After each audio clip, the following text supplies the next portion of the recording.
In front of us lies the dreams of 40 late model stock car competitors and drivers, all of which experience levels may vary, but their hopes all match at the same place, wanting to win the ValleyStar Credit Union 300.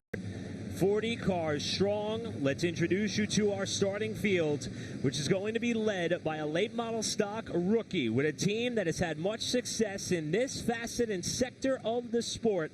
The Nelson Motorsports number 22 of Carson Lofton, multi-time winner in tour-type modified action. Carson is going to be leading the field down for the start on the inside of row number 1 alongside two-time winner. Returning to the cockpit again, Lee Pulliam on starting second in the 1 car.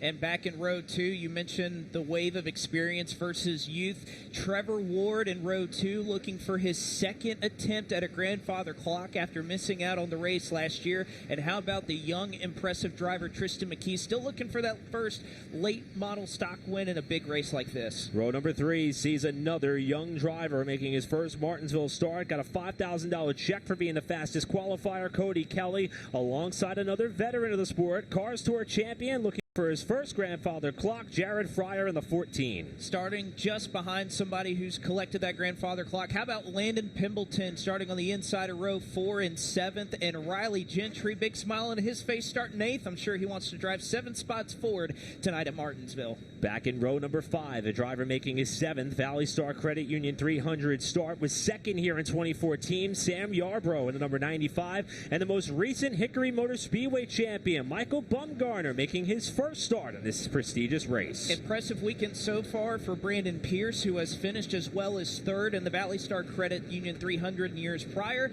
And as we mentioned again, Donovan Strauss, a rookie to the ValleyStar Credit Union 300, starting 12th. Back in row number 7, you'll find a driver who has 2 Cars Tour wins on the season, driving for the team that won this race a year ago, Connor Hall, alongside Landon Huffman, second in this race by the narrowest of margins just 2 years ago, looking for the one that got away. And how about back in row 8, still a pair of Junior Motorsports cars out here. Caden Quapple trying to become the first brother duo to go back-to-back here at the ValleyStar Credit Union 300, and South Boston competitor Jacob Borse don't ride out that number 25 car. It is fast this weekend. Back in row number 9, Connor Jones, Virginia driver, who has made this race for the 2nd year in a row, going to start on the inside of the 9th row, alongside Cade Brown in the RNS Race Cars number 4. He's 3rd in Cars Tour points, looking for a win here on the big stage. And how about the drivers that have represented the state of Virginia? He's from Maryland, but a longtime competitor in Legends Cars and at Dominion Raceway. The youngster Connor Waddell showed well in the Cars Tour earlier this season, and Tate Fogelman loves these type of high-speed racetracks. He starts 20th. In row 11, Andrew Grady in the red number 1. He made the race again for the 2nd year in a row, alongside the 2016 winner, and Mike Looney in the 87, who will be starting in 22nd spot tonight. Parker Eatman, a great showing at South Boston Speedway, also a former Thanksgiving Classic winner at SNMP, so he knows a thing or two about winning big races. And how about Ryan Matthews, 4th attempt at the ValleyStar Credit Union 300, a 4th start for the 51. Back on row number 13, former track champion at Orange County, Camden Gully in the 01A will line up on the inside, marking the return of Daniel Silvestri for another 2nd year in a row appearance, driver who's had a great resume here at Martinsville. Row 14, haven't these two drivers had a number of battles at a track that is so similar to this one? Dylan Harville, Blake Stallings, 2 products of Ace Speedway, starting 27th and 28th in row 14. Stuart Cruz had a great qualifying effort a year ago, 5th, starting a little bit further back, hoping for a better result for the South Boston, Virginia native, alongside Landon S. Huffman in the Pinnacle Racing Group 28, his first ValleyStar Credit Union 300. The 2009 ValleyStar Credit Union 300 champion raced his way forward in his qualifying race, looking to do the same from 31st. And Bobby McCarty, a former Triple Crown champion, going to have to do it from 32nd tonight, the GXS Wraps machine. Row 17, Air Doug Barnes Jr. has a top 5 here 2 years 10 laps that night, alongside Cars Tour Langley winner Chase Burrow in the 00. How about back here in row 18, Ryan Millington running for Taylor Satterfield rather than in his Leisure Time Reynolds number 15, and Corey Pack able to make his way forward into the show. Row 19, the driver who got in this race by a half a car length at the end of qualifying race 1, outside shot of the Virginia Triple Crown, Ronnie Bassett Jr., alongside the Hampton Heat winner this year in Matt Waltz. And how about a driver that probably used up his tires? He just wants to get to the halfway break. Ty Majeski, it'll be fun to watch him come up from 39th, and an emotional exceptional Chase Murphy with Dylan Ward Racing makes up the 40-car field here at the ValleyStar Credit Union 300 for 2025. Now, in terms of how this race is going to unfold, 200 laps the distance, essentially splitting the race up into 3 separate segments. However, they vary by length in a big fashion. 100 laps to start, as Blake had mentioned, then we'll see a caution, then we'll run another 75 laps to get us up to 25 to go, and that final 25 lap sprint to the finish, which has provided memories. In fact, that lap time has been adjusted over the course of the last few years, but it will be 25 laps at the end of stage number 3. Caution laps will count all the way up to the end, but the big difference between this race and the qualifying races,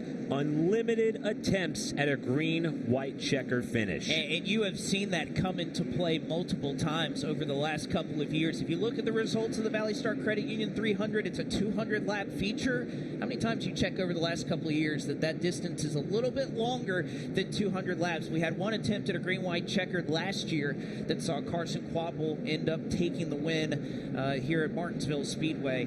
But yes, an exciting one. And again, a stop at lap 100 and at lap 175. The biggest of that break coming at lap 100. And that's where, whether we talk about it in South Boston with the break they had or the Hampton Heat, that is where these drivers have the real opportunity to turn their good car into a race-winning car that perhaps will give them an hour reminder every time of what they were able to accomplish here tonight.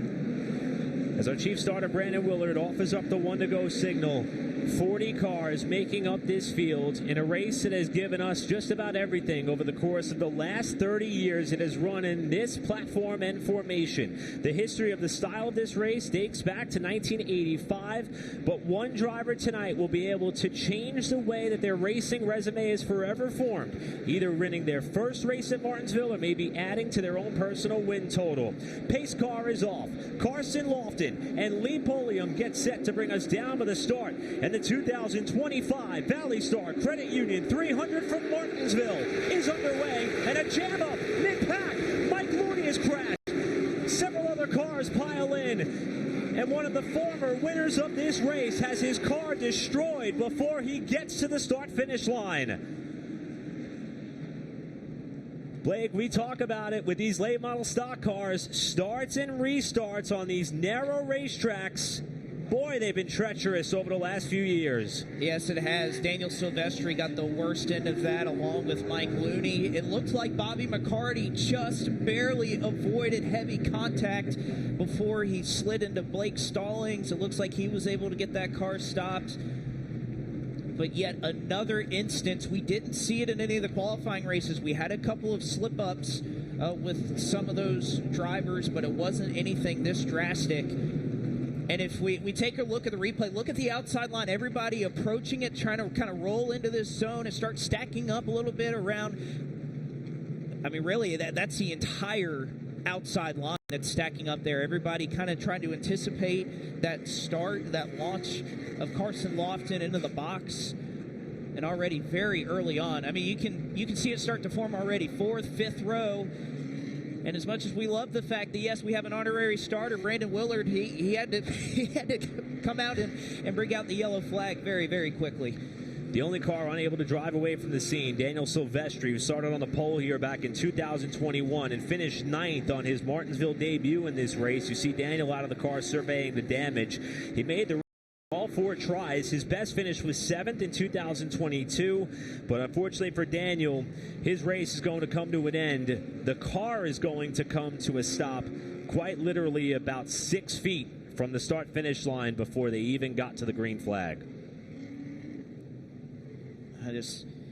You feel for all these guys. Blake Stallings and his RNS race car team, for Mike Looney, somebody who was up front competing for the race win before it was all said and done a year ago.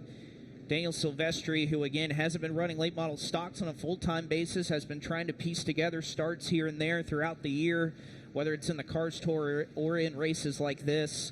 Has been running a lot of Legends cars this year, and it's just such a gut punch when you have the opportunity to get the funding, to line up everything, to do everything right, and then not be able. I mean, his car is literally about 5 feet from the start-finish line to take the green flag. So disappointing. Let's hear more down trackside from Jacqueline. Standing right here in the 87 pit, Mike Looney. You'll see his team all hands on deck on the front nose of that car as the official is going to tell them to stop working, as we are under red flag conditions and you're unable to work due to that. The 2016 ValleyStar Credit Union 300 winner right here is going to be a bit behind the 8 ball, but right now it does not seem like there's anything threatening that would prevent that 87 from headed back out to the field, but unfortunate start to this race. Thanks, Jacqueline. Looney, the 2016 winner of this race, led more than half the race that year, 120 laps, and was the runner-up here last year to Carson Quaffle and finished second in 2021. Even though he was starting in the mid-pack, he's certainly someone you don't want to rule out. The car that was in front of him on the outside lane, Tate Fogelman, also sustained some pretty significant damage after he got into Cade Brown. So, Blake, as you said, the initial stack-up happened about 5 to 7 cars further up from where the carnage started to present itself, with some of these cars sustaining whether it be minimal, marginal, or terminal damage. For more, let's go to Pike. I'm down in Blake Stallings' pit where the crew has already got the saw ready to go. They're going to try and cut this front bumper off that took most of the damage in this stack up on the front straightaway. The question is, what kind of damage is there behind the front bumper? The radiator intake is pretty well bent up, so they're probably going to have to clear that out. The question is whether or not there's any damage to the radiator itself. That's what the crew is looking at right now at the front end of the engine bay. Blake has not gotten out of the car. He's just sort of sitting, hanging out for the time being and waiting to figure out what goes on, but lots of work to do for the Stallings team. Thanks, Pike. And one thing we should note here, I know a lot of our viewers may be, frequent, participants or competitors, or even some who watch some of the Cars Tour races on a regular cadence. And yes, the Cars Tour does have a rule and an option where they could wave a red and yellow flag. However, for this race, running under NASCAR rules, we have not seen that circumstance play out. A traditional red flag, just like what you would see on Sundays. The teams are not allowed to work on their cars, but that does not stop them from the chance of being able to survey the damage and see if they can come up with a plan of attack or a game plan. So the teams from Mike Looney and Blake Stallings eagerly waiting for the go-ahead once the cars start to roll again for the chance to work on their vehicles. And again, one of the big reasons why the cleanup is taking a good bit here, they had to retrieve the Daniel Silvestri car off the front stretch and also lay down a lot of speedy dry across the start-finish line. As you see, already some of the body work has been removed from Looney's machine. And Blake, the way that this race has unfolded several times, why not try to make it back out there? We could see a bit more chaos throughout the next 199 laps. These drivers can make up some spots, find themselves in a pretty decent finishing position.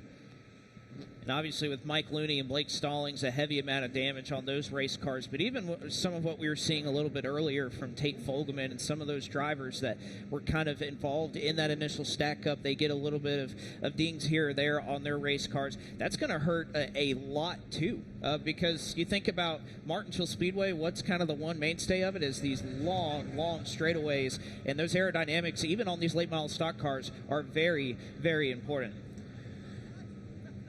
Unfortunate for Stallings, he's already got the helmet off and is, I think, just waiting for what is going to be the final word as to how the fate of his night is going to end after this initial start stack-up that caused a good bit of damage to several cars throughout that top lane. The most significant to that of Tate Fogelman, who remains on the racetrack, Daniel Silvestri, whose car is on the hook, Mike Looney and Blake Stallings, whose cars remain on pit road as we go back under yellow flag conditions, and the teams will see if there is anything they could do to get those two cars back into this race.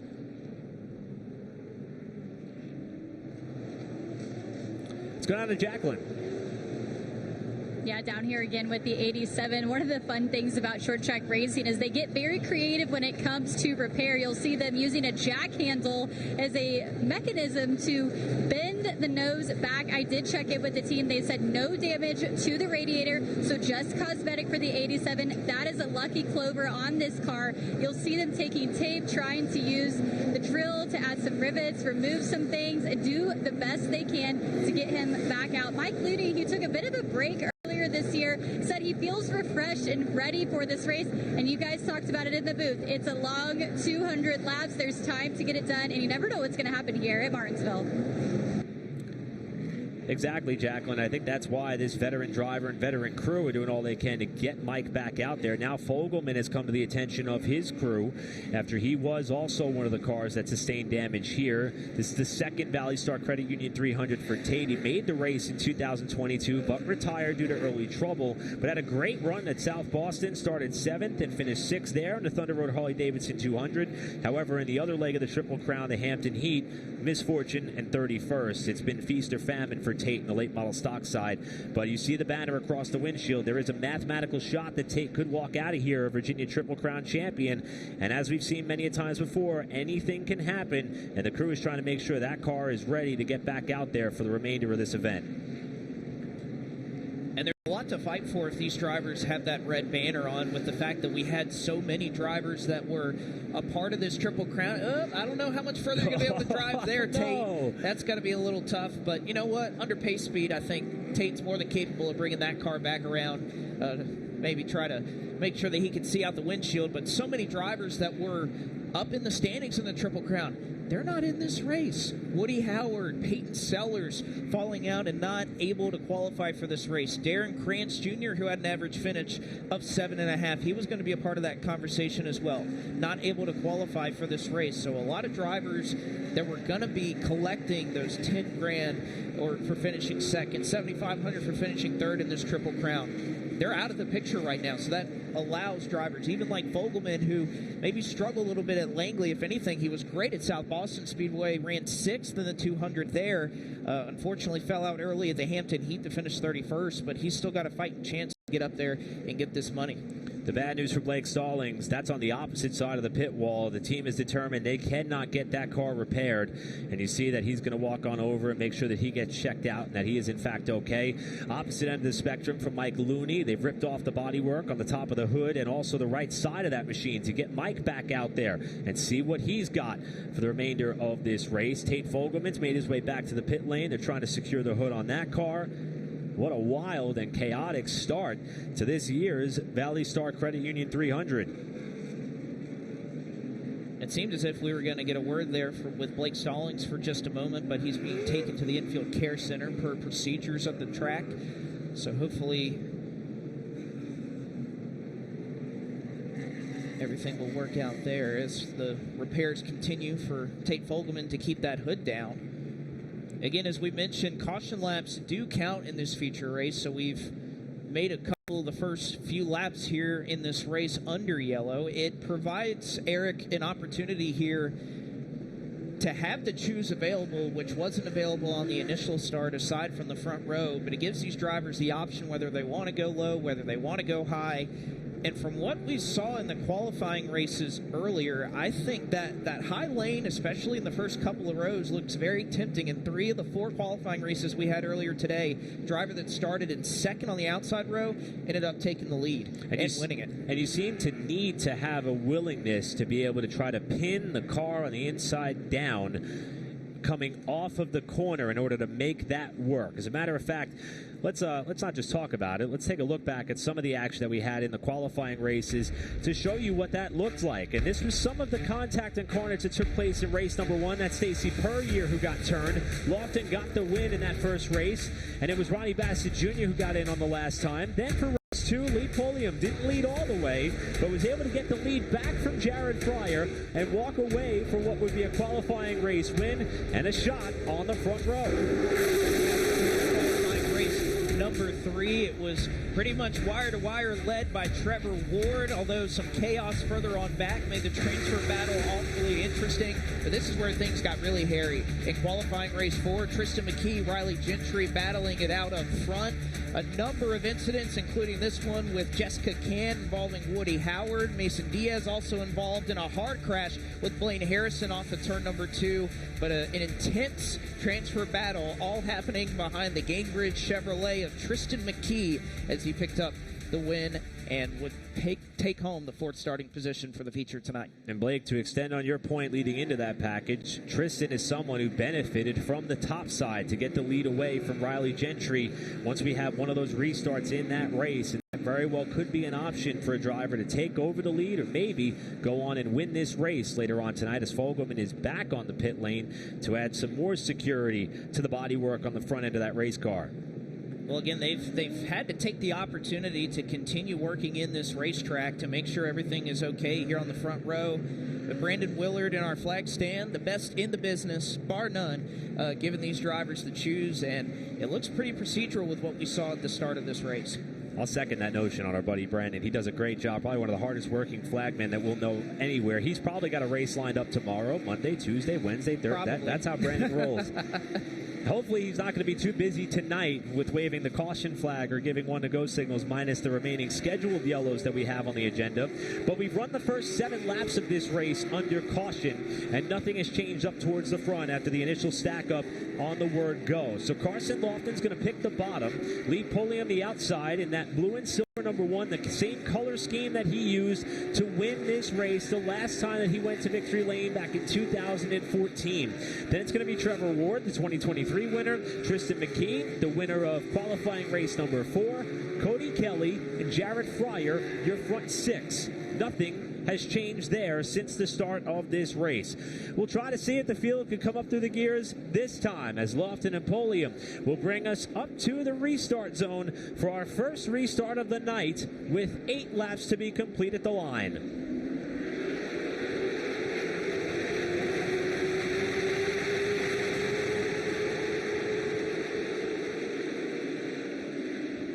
Everybody gets past the start-finish line that time, and it's going to be Lofton jumping out to the lead. Trevor Ward in that bottom lane, moving up to second. Pulliam back to third. Now it's Cody Kelly trying to use the inside lane to get up to fourth on McKee, who's under fire for Landon Pendleton as they fly across the start-finish line in anger for the first time. You can see it so great, especially here at Martinsville. These cars sparking on these low air pressures. A lot of drivers, even in qualifying yesterday, were complaining that even if they were running up in the top 10 on their lap, that they were hitting the ground, that they were scraping the ground. You could see it really well out of the 7 there. Tristan McKee trying to hang on to this battle. Jared Fryer's going to be able to get back down to the bottom. A lot more grace given on that restart. There's definitely a lot more space between these cars, looking to just try to get a few laps in to get a handle on their pieces right now. That red and blue car on the outside, different look to that machine. Landon Huffman, the much publicized support from Sheetz, one of the local gas station companies, as we got a battle for the lead. Trevor Ward up to the inside. Ironically, these are the same 2 cars that battled when Ward went to victory lane 2 years ago. Now battling with the late model stock rookie Lofton to the outside as Trevor sails it off in the corner. And you can see Lofton really bottoming out there as they went in through 3 and 4. But these two, they have quite a history over the course of this season as Trevor has been offering his talents to the Nelson Motorsports team for several races here in 2025 on the Cars Tour side of things. So a lot of discussion, a lot of trust and respect has been built up over the course of this season between Trevor Ward and the 77 and Carson Lofton, who has absolutely loved working with Trevor throughout this season. And I think you can see in the results right here that work and that mentorship has been paying off for young Carson Lofton. One of the early retirees in this race, Blake Stallings, is standing by with James Pike. Blake Stallings out early in the ValleyStar Credit Union 300 for 2025. Blake, did you have any opportunity to react to what you saw in front of you? No, I got the car wound up and was trying to maintain about a half a car length to the car in front of me. Unfortunately, when things happen like that and the track gets blocked, you kind of get shoved into stuff that you can't avoid.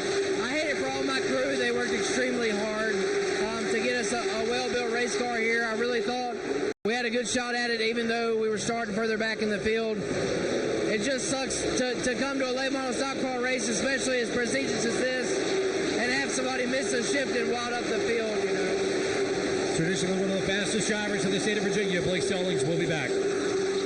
Thanks, Pike. Finished 4th here in 2013, did Stallings. Unfortunately, tonight he is going to be one of the first ones out for, as he said, with nothing else he could have done differently. Here's Connor Waddell, been very surprising in his maiden voyage in the ValleyStar Credit Union 300. Further forward, Connor Hall vying for a Virginia Triple Crown Championship, getting around Landon Huffman, pulling a fellow Cars Tour competitor along with him on the inside. And the 4 car is Cade Brown. In fact, 2 cars that are running second and third in that championship right now between the 88 and the number 4. Huffman, though, just kind of struggling to get back down. We talked about how good the high lane had been on these restarts, but not showing nearly as well in this cooler track as we continue to work into the nighttime. That lane not nearly as competitive as we saw. And again, not seeing these cars slide around a lot. We get a great shot there off of turn 4. You see a lot of these drivers wrestling the wheel. They're not counter steering nearly as much as what we saw earlier on in these qualifying races. So the track has tightened up quite a bit versus what we saw earlier this afternoon. That 44 is Connor Jones. Driver who's won multiple times on the Cars Tour this year.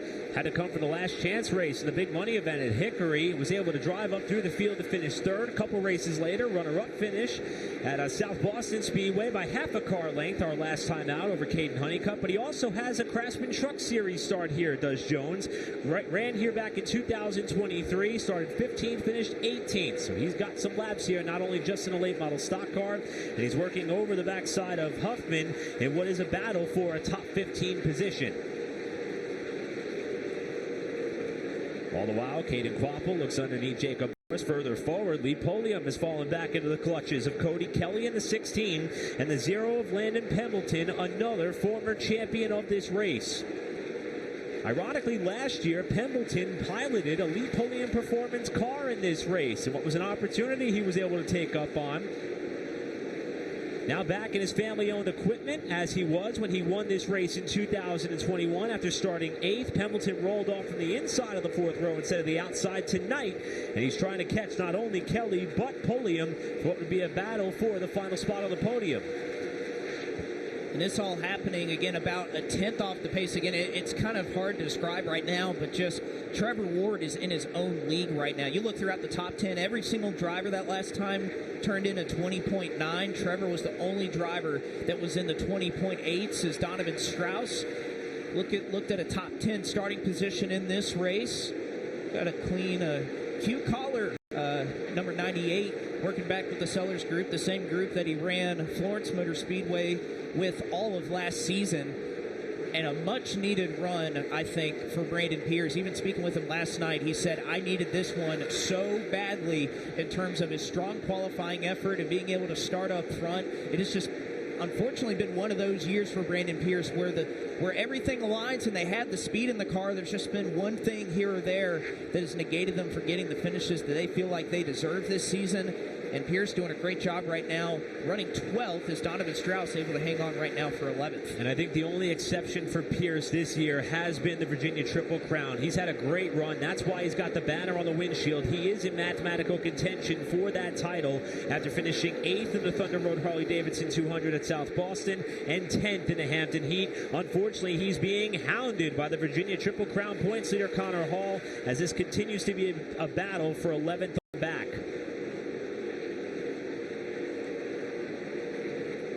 And at least looking at Connor Hall's car right there, really liking the rotation it has through the center of the corner, despite the fact that it's back here in traffic, just being so patient right now with Brandon Pierce again, just trying to force Pierce into a mistake right now. Pierce didn't quite open the door too wide just yet, but again, you kind of see how these late model stock cars, the momentum they carry, even if you run about half a lane higher like Pierce was able to do that last time, they're able to carry that momentum off. So you kind of have to do this if you're Connor Hall. You want to get them just a little bit upset on exit to be able to side draft him, if you want to call it that, on the straightaway and try to make that move into the corner. These two are now going to go door-to-door off the second corner while Cade Brown watches on. Cade in his 3rd ValleyStar Credit Union 300, 3rd in a row, was 7th here a few years ago as we got a caution on the racetrack. And it's off of turn number 2. One car making contact with the outside wall. It is the Barber Heating and Air machine of Jacob Borst in the number 25. And from the looks of it, from what we could see, looks like the right front is down on that number 25 car.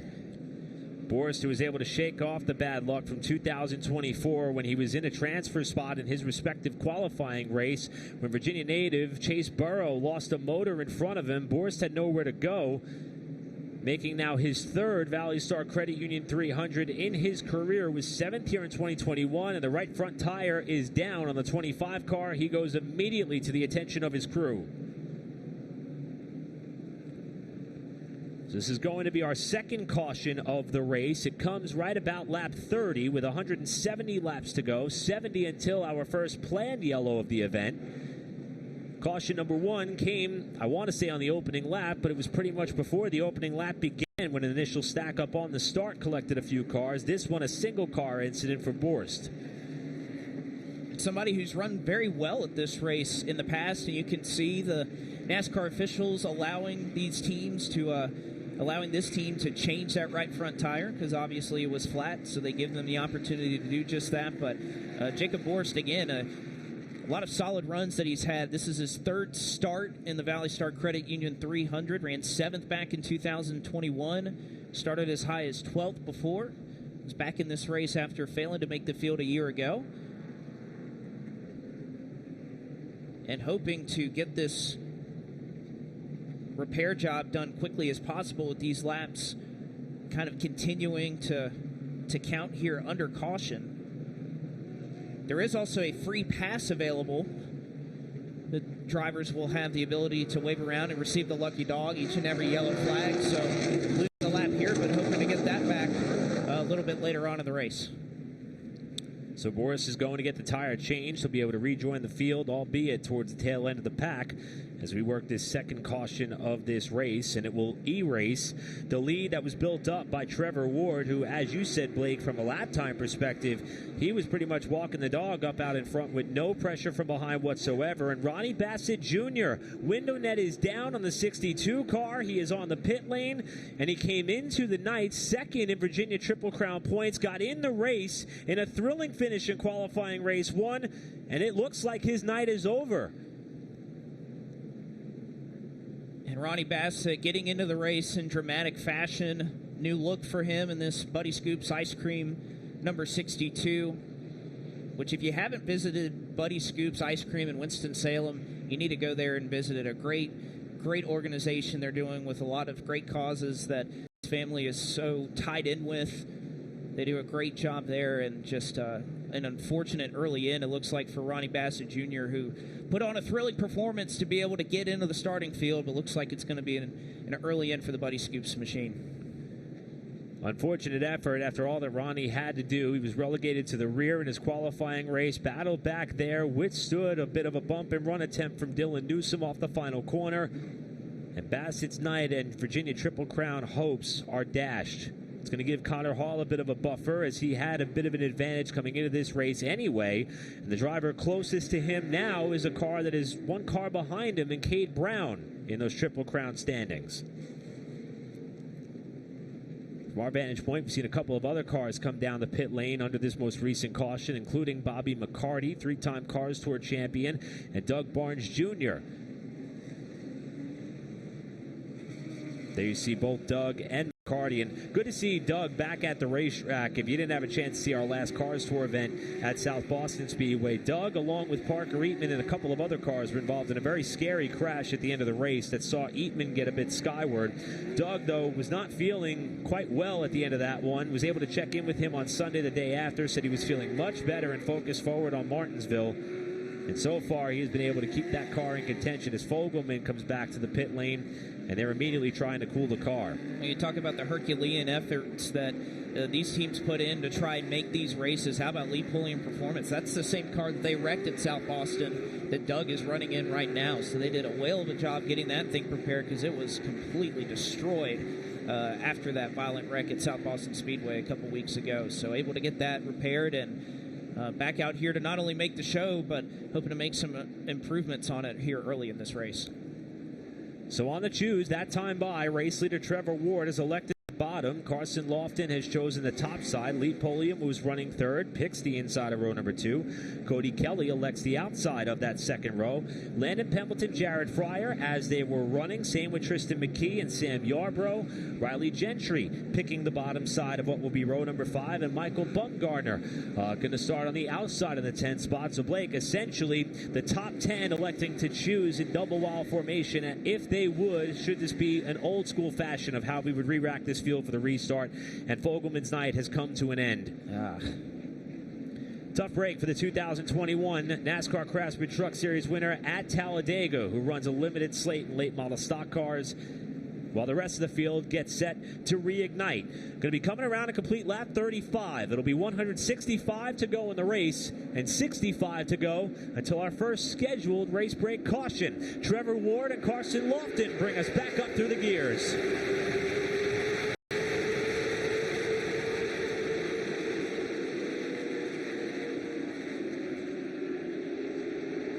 Lofton with a good launch off turn 2 to try to battle Ward for the lead in 3.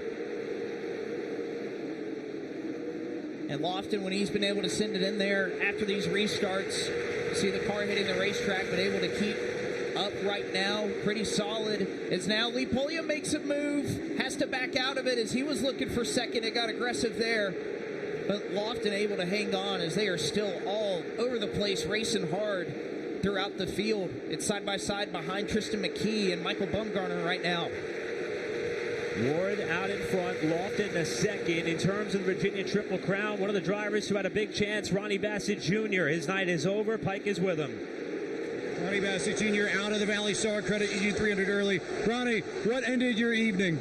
Yeah, something with the exhaust broke or something like that, and it was inside the car, and I couldn't breathe, so unfortunately I had to park it. The Virginia Triple Crown picture has changed significantly very early on in this race. Thanks, Pike, and hats off to Ronnie. Turn 2, Brandon Pierce gets spun, and several others pile in as they tried to slow up for the accident. Caution is out yet again. The front end of Landon Huffman's car is destroyed down the back straightaway. That beautiful-looking Sheets number 57 is torn up. That's Ty Majeski backing off of the front end of Ryan Matthews' car. A multi-car pileup in turns 1 and 2. Parker Eatman, Connor Waddell. This happens far forward in the field. Grady is involved, but looks like he may not have hit anything.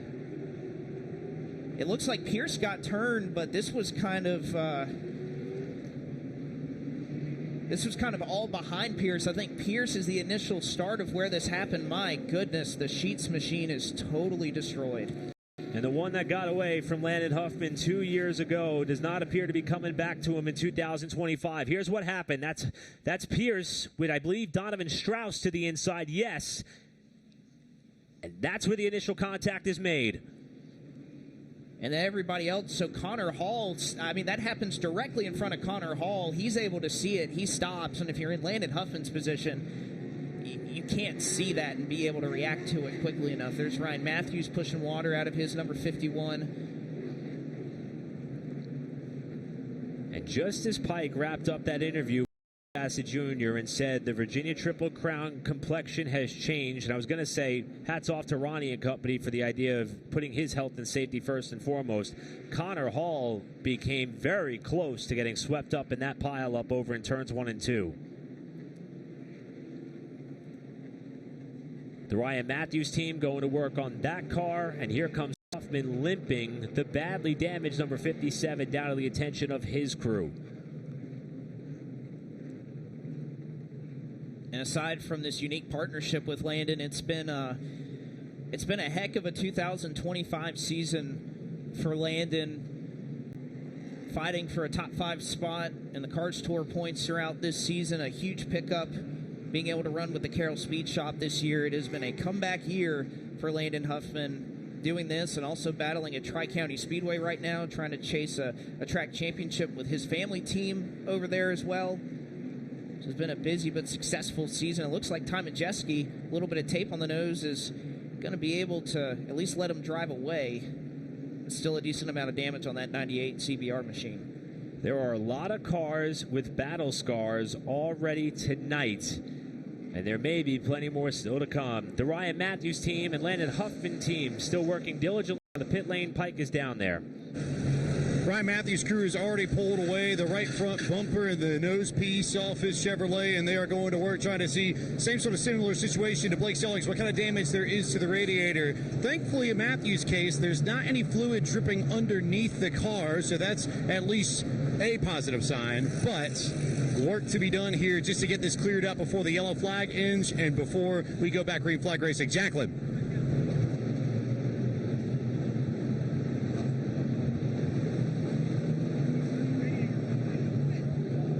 Standing here in the 57 pit of Landon Huffman, who you can see him just evaluating his car currently. And when he came in, water was pouring out of the radiator. That's going to end the night for him. Visibly upset, fist to the roof of the car when he exited after all the hard work and time that he has put into preparing this and the special outing for Sheet as well. He's going to come over here. We'll see if we can grab a quick word with him, but ultimately you can see just how upset he is in the Carroll Speed Shop team. Heartbreaking end for them and all the hard work that they've put in.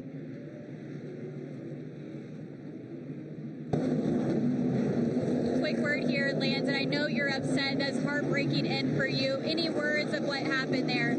I have no idea. Just impatience, I guess. I think the 98 turned the 2, and I mean, we get stuck and there's nowhere to go. You just run in the back of them. So really stupid, like, I don't know, 30 laps into the race. Just unfortunate. Really proud of all my Carroll Speed Shop guys for working hard. And thank you to Sheets and everybody for coming on board. Happy to have Sheets on board. Super cool partnership. Hopefully we can do it more. Just unfortunate in the end and know where we could go. End of the night for Landon Huffman. Thanks, Jacqueline. Unfortunate series of events there for both Carroll Speed Shop cars as they are involved in the melee. Pierce able to continue. Huffman not so fortunate. As we continue to work under this third caution, cleanup continues on the racetrack. Many race teams hard at work to try to get back in this race. It's been a physical start to the ValleyStar Credit Union 300. We'll step aside and come on back for the restart right after this.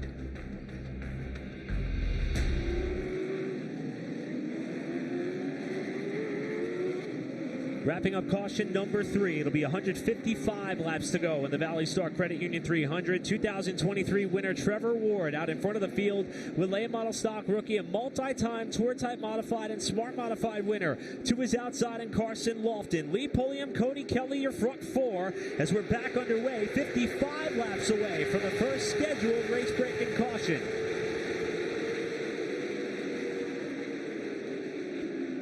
Lofton again with a good launch to the outside off turn 2. Door to door with Ward for the lead in 3. Definitely the best restart that we've seen Lofton be able to get this far. It is Nelson, number 22, crosses back down to the bottom. He's going to settle in to second for now. How about Landon Pimbleton charging at Cody Kelly there, the number 16 off of turn 2. Looks like he's just able to get the spot. And then Jared Fryer, somebody who has just been incredible on a part-time basis here in 2025. I know a lot of teams down in the garage area thought that this 14 car would be one that they would have to beat by the end of the night, and showcasing that exactly why right now. Jared Fryer trying to get by Cody Kelly. Really close there off of turn 2. And for good reason, Blake. The 2020 champ at the Cars Tour with Jared Fryer. First multi-win season for him this year in that part-time slate, as you mentioned. He's been on a roll of podium finishes while some young guns battle behind him. That's Tristan McKee in the 7, Michael Bumgarner in the 97, and then veteran Sam Yarbrough to the inside of that 95 car with Connor Hall lurking in the 88. It's Michael Bumgarner in this 97 car. About 20, count them, 20 wins at Hickory Motor Speedway. And that's with the fact that many of those races are inverted as we have trouble on the track. Caution flag is out. And wondering, there was one car that was, well, there you see the cause for the caution, debris out on the racetrack. Yeah, I did see one car that had some smoke coming off of it, coming off turn 4. However, I haven't quite been able to identify where this body panel may have come from. I think I may have the car. Entry to pit road over in turn number 3. There we go. Yep, Chase Murphy's number 13. I was going to say I could see a car that's missing its left side door, but because there's no number on it, I can't quite tell. So the driver that started shotgun on the field, the last car to make it in that 4th qualifying race, Chase Murphy, in his ValleyStar Credit Union 300 debut, appears to have shedded the left side number over on the turns 3 and 4 side of the racetrack. and obviously with some contact there, and yeah, I was trying to identify that. But again, so many of these number fonts, if you just see a piece of the scrap there, it's so difficult to try and decipher who is who. But Chase Murphy, again, he was just so happy to be able to make this field. And that's the entire door that has fallen off that race car. And if anything, somewhat lucky that fell off and drew a caution flag. If they need to come down and address anything, they may not lose a lap. As Stuart Cruz, car number 29, has been coming down to intermittently make repairs on his race car, and he's going to be able to drive away and keep himself on the current lap that he's on, Jacqueline. Yeah, we're down here.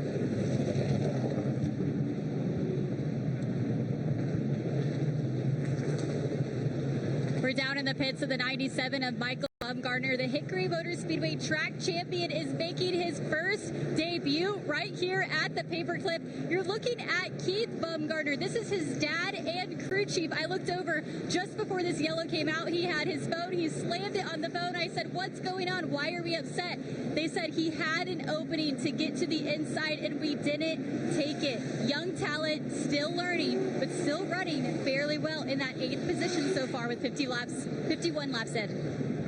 Thanks, Jacqueline. We talk about the minute details as this race unfolds. That one move, which could then have a ripple effect as to where he chooses on this upcoming restart and where it positions him should we have another caution. That's how intense these teams, drivers, spotters all look at these laps as they unfold. Yes, it's a 200-lap race, but Blake, every decision you make from start to finish impacts your chances of winning it. Well, and again, we were talking about Bumgarner as that spin came out, and for good reason. A two-time, now back-to-back track champion at Hickory Motor Speedway, and the way he's done it, 20 wins, it is so difficult to do, especially at a racetrack that, again, is as abrasive as Hickory is and has inverts. And despite whoever has shown up at Hickory Motor Speedway, there's been really good cars showing up, and then Bobby Isaac Memorial leads flag to flag all 150 laps, and so impressive to see what Michael's been able to accomplish the last couple of years and what he's been able to do in kind of these one-off starts. He won at North Wilkesboro Speedway. He was actually the last driver to win on the old pavement, wasn't he? The limited late model race that they ran there. He was the last one. Heck, he lapped me in a limited late model race that I ran at Hickory a couple of years ago. So one heck of a driver, which again, that may not be much of an accomplishment, but either way, Bumgarner doing a great job right now and has stayed up in the top 10 this entire race. See Connor Waddell, who also is making his maiden voyage in the ValleyStar Credit Union 300, sustained a little bit of damage in the opening lap skirmish, made his cars to a late model stock debut at Dominion earlier this year as well for Connor, who's starting to branch out into some of these other bigger platforms of late model stock car racing. You caught a quick glimpse at Ty Majeski. They came down the pit lane as well. You've documented some of the problems that the Chad Bryant team has had in terms of having to replace a motor in the car to start the day, race their way from the back of their qualifying race to get into the show.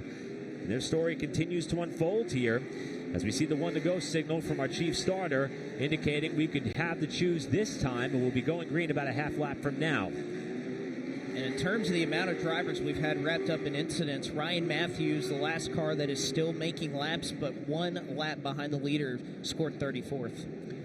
Trevor Ward still in command of this race. Carson Lofton, who is outside. Lee Pulliam, Landon Pendleton. 3 of your front 4 have won this race at least once before as they'll come back to the line with 146 laps to go. Bumgarner got back down to the bottom immediately, so you know what? He listened to Dad. Lesson learned as Ward clears off the corner. Lofton slides to the bottom, immediately trying to cover the inside lane with Landon Pendleton in the 0 car, trying to squirt up to the outside of Lofton for second.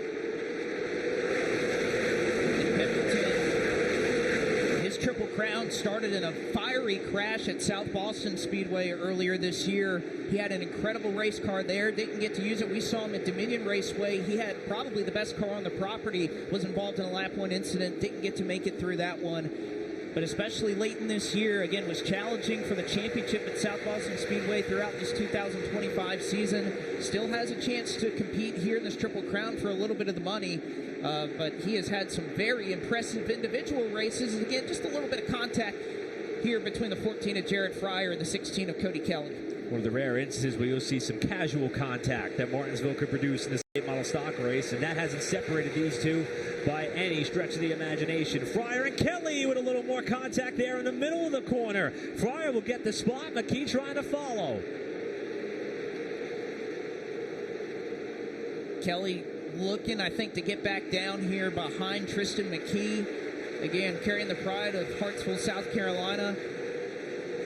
Imagine the Stuck Steakhouse, the family, or the steakhouse that this family owns, when they open back up on Wednesday, depending on how this run goes tonight. I can't imagine the party that they'll be having if Cody Kelly can continue to hang on here. Sam Yarborough, another Florence Motor Speedway competitor, makes up a spot on 97 of Michael Bumgarner. Yeah, Bumgarner did get on the bottom on that restart, but then got kicked off the bottom to give up the spot there to the 95 of Yarborough. Now it's Connor Hall trying to work over the youngster in the 97 car, with Cade Brown watching along in the 4 behind him. Riley Gentry, Connor Jones rounding out this pack of cars. Hall in the 88 currently running 10th. And probably one of the biggest beneficiaries we've seen of a couple of these incidents. That black 33 car, Dylan Harville, kind of started back in the 27th or 28th position, has finished 20th in each of his chances here in the ValleyStar Credit Union 300, currently running 14th, just behind this group of cars as Bumgarner looks like he's able to keep pace just in front of what Connor Hall's doing right now.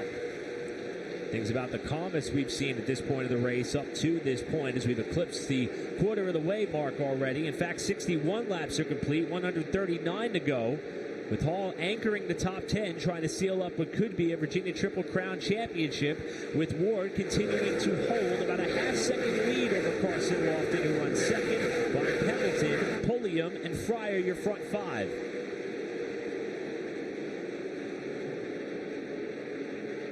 And Brandon Pierce, despite being involved in that incident, we just saw him. He's been able to make up a couple of spots. He's currently running back in 20th.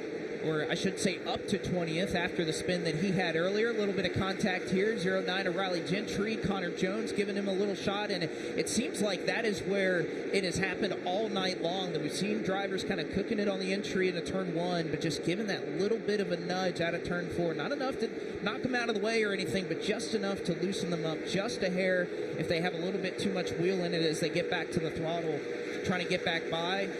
Gentry able to get down and protect that spot before Dylan Harville gets there.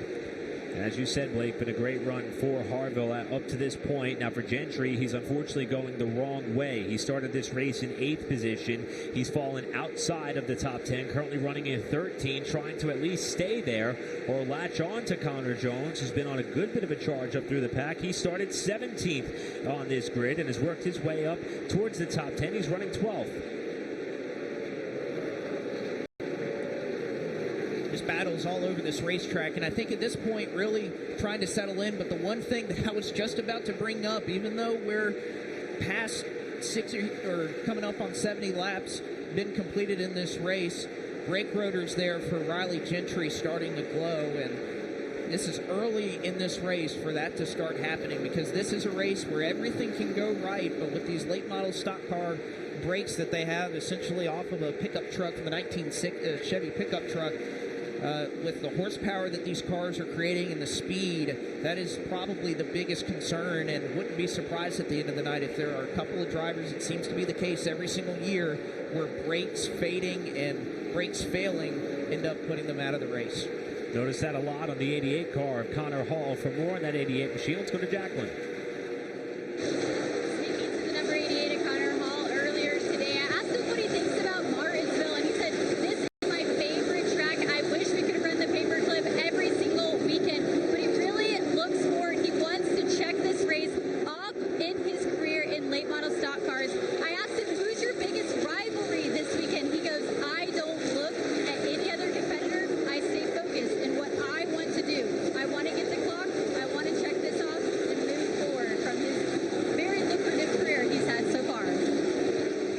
Thanks, Jacqueline. And hard to believe, in Connor's short history, this is his 5th ValleyStar Credit Union 300 that he's participated in. He's never finished in the top 10 before. His best finish was 12th in 2022. Started 4th here a year ago, but faded to 25th. I think right now he's already on the right trajectory to float closer towards the front of the field and maybe not only lock up that Virginia Triple Crown, but maybe also go to victory lane. And there's that traditional puff of smoke that we sometimes see out of this car. As runs go on just a little bit, the rotors are glowing. It's got that little bit of blue smoke. Gets back to the gas in the center of the corner, and he's giving a shot to Yarborough off the turn. Connor Hall trying to rocket up through the field. And you can see there's going to be just a little bit of remnants of that contact there on the nose. The plastic there on that Chevy nose rubbed in just a little bit as perhaps they touch a little more off of turn number 4. But the yellow flag is going to be displayed once again. Hard to see exactly what it is from. I know that the last couple of laps there had been a little bit of debris that I perhaps saw off a 2. Unfortunately, Blake, I think I'm seeing some precipitation fall from that camera shot. Yep, you're right. So the caution is out, and it is for some light mist, it appears, that is in the area. And we see the rain now falling there. All right, well, I said it during the break, I'm usually glass half full kind of guy. That might be a little bit more than a light mist, but nevertheless, it will slow the field for the 5th time in this race. There was a threat of weather pretty much all throughout the lead up to this weekend. Then the forecast improved dramatically leading up into tonight's race. Now, the good news is we are not quite yet at halfway. As a matter of fact, we're 2 laps away from being within 25 laps of that mark for this race to be made official.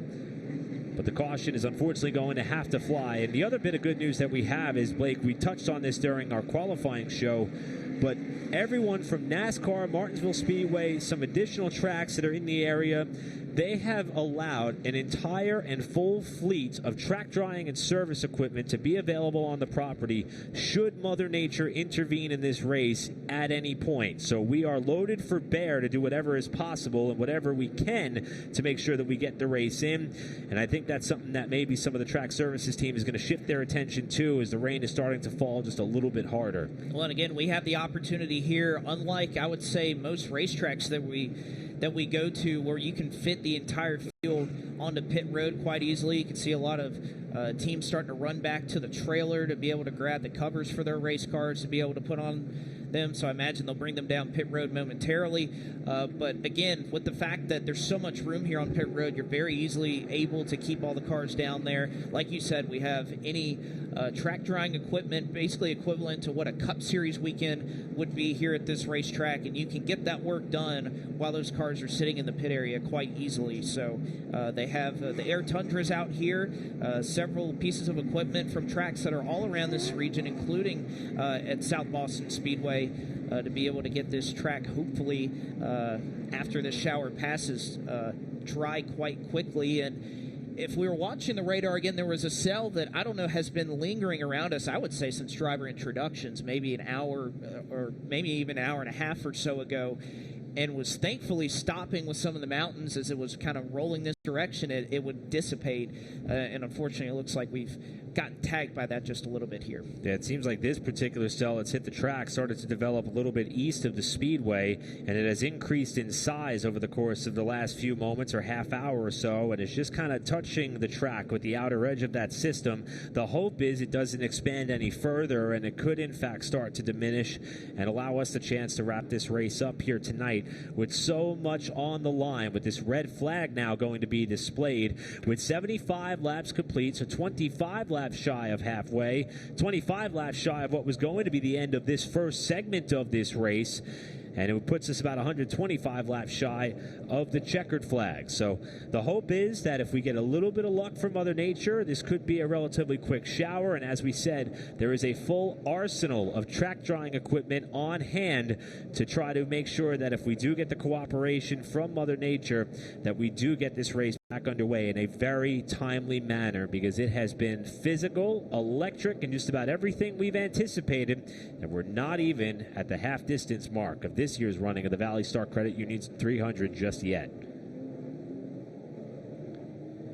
So now the field being brought down onto the pit lane, and as Blake mentioned, a lot of the teams having to scramble for their car covers and whatever is needed to protect some of the electronic components of their vehicles, to make sure that while we sit and wait for the rain to stop and before track drying services could begin their work, And the focus could be turned back on the task at hand, and that is winning this race.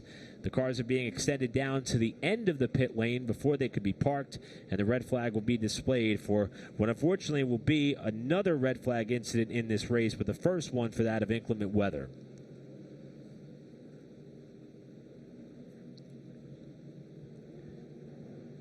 So Trevor Ward, the leader, over Carson Lofton. Landon Pembleton, your top three at the time of this caution and stoppage for Mother Nature. Several cars having to battle back from some of the early incidents that we've had. And several competitors also retiring from the race early, including a couple that did not make it the first opening laps, including Blake Stallings and Daniel Silvestri, who were involved in the first wreck before the first lap even begun. Ronnie Bassett Jr., who mentioned that he had an exhaust issue and had to retire about 54 laps into this race. Tate Fogelman was involved in the big stack-up and caution. His car overheated. He'll be scored 37th. Jacob Borst, after the flat tire and wall contact, will be scored 36th. Landon Huffman was involved in a multi-car pileup earlier. He will be scored in 35th spot. Everybody else remains on the racetrack at this time, some of which minus a lot of body work and sustaining a good bit of damage. Well, the red flag has officially been displayed now that every car has come to a stop. And we are under a bit of a rain delay condition with 75 laps complete of this 200-lap race. Man, Blake, just we're starting to get excited, getting towards that midway point. The first chance for the race teams to kind of focus in on what their strategy was, and the skies opened up here in Martinsville. Yeah, it's unfortunate because I think we were really starting to see there. We were getting in the midst of our longest run of the night and really starting to, I think, give these drivers a lot of feedback on where the track is going, where it's at, where their car is at, what more do they need to try and have a better race car when they get to the second half of this race and they're able to adjust and make all the changes that are necessary to be able to get to the end of this race. And was just starting to see that and was really curious to see, especially up in the top 10, so many of our competitors that have been running so quickly up to this point. What could they do to their cars? But just shy of that. Well, one of the drivers who has been running quicker than anybody in command of this race at the time of the stoppage, Jacqueline Drake, is with Trevor Ward. Yeah, you can see right here the raindrops are coming down, but Trevor Ward, currently the leader right now with just, oh my goodness, a little 25 laps shy of that halfway mark. You pushed really diligently against Lofton to get this track position. Did you want to have the pace, or what was the reason to be in this P1 spot right now? I wanted to lead the most laps I could, but just to say the brakes, it's a lot easier when we get out front, got some clean air to the nose. But this Harrison Workwear, number 77 Chevrolet, Mike Bledsoe Mechanical, Jim from Digital Repair Chevrolet is on stomp right now. Hopefully this weather holds off and we can put on a good show here, about 25 to go. Any thoughts that you were having with your team that you were sharing that you could share with us and the fans? We'll see what happens at the end, and then we can brag about it. I love it. Trevor Ward going to chase for his second Martinsville clock. The teams have the car covers on the cars, and they're making their way over to get under an umbrella or shelter, hoping that these clouds clear out.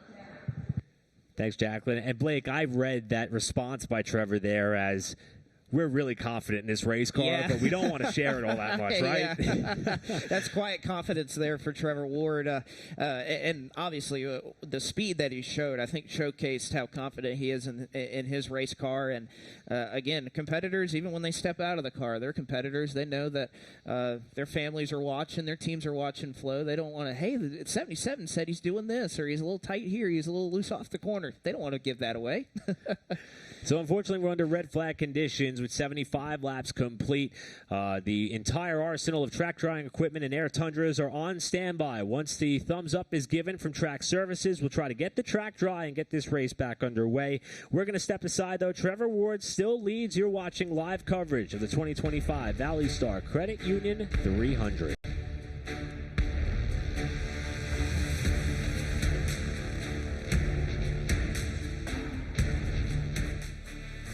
in large thanks to the collaborative effort of everyone at the Martinsville Speedway, NASCAR, and many other parties, the track drying equipment is returning to their stations. The covers have come off the cars, and this red flag and rain delay on lap number 75 of the ValleyStar Credit Union 300 appears to be drawing close to a conclusion where we can get back underway and settle the Virginia Triple Crown and see who will add their name to an illustrious list within late model stock car racing immortality with a win at Martinsville. Hi everyone, Eric Brennan alongside of Blake McCandless, James Pike, Jacqueline Drake covering all the action for us trackside. And as you can see, the rain has stopped. The track drying efforts are just wrapping up a couple of key troublesome spots, and the drivers have reported back to their cars where, Blake, we had a lot of fun in that little bit of rain fill that we got to do there. We learned a lot about our competitors. We also heard about some expectations and some remaining tempers that are still boiling.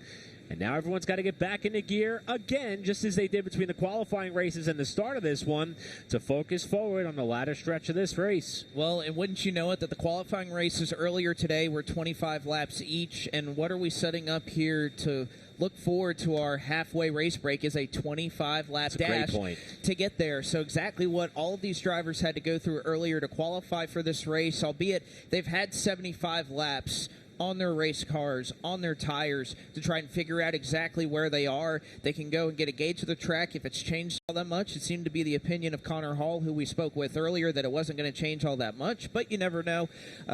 With the temperature dropping and some of the moisture that was laid down, again, it never really rained all that hard except when it first came through. It had been misting or so the last 30 or 40 minutes. It's why the Air Tundras were able to go out and do such great work on the racetrack. It was also quite noticeable just kind of how much more it had fallen in 3 and 4 versus in 1 and 2, and they kind of spent more time on that end of the racetrack. It's hard to imagine. Again, you're barely at a half-a-mile racetrack. You're saying one end took a little bit more rain than the other, but that seemed to be the going here, is that 3 and 4 was a little bit more of a trouble spot, but taken care of very, very quickly. Now, it should be noted, and I mentioned that I am a glass-half-full kind of person, but I also accept facts when they're out there.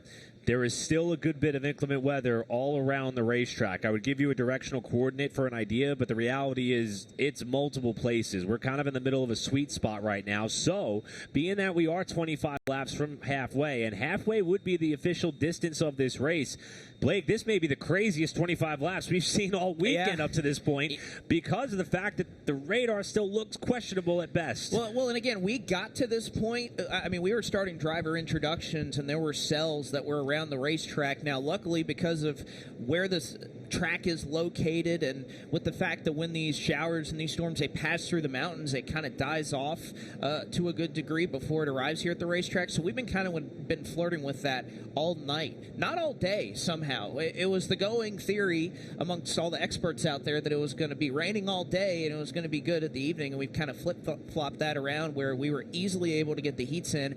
But you make a great point. How does that change how these drivers approach the last 25 laps? And for many of them that were out a couple of months ago at the Hampton Heat, they kind of had to deal with this same situation that, we were taking the checkered flag at 1 o'clock in the morning there, albeit we had delays that were past the halfway point that could have made that race official.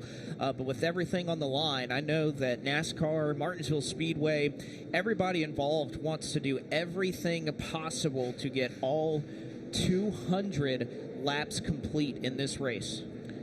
We've got a quick glimpse, and we'll get another one here of Connor Hall, and two-time national champion in the NASCAR Advanced Auto Parts Weekly Racing Series, 2025 Thunder Road Harley-Davidson 200 winner, and he was guaranteed to start this race by virtue of that victory, and he's also in contention for a Cars Tour title.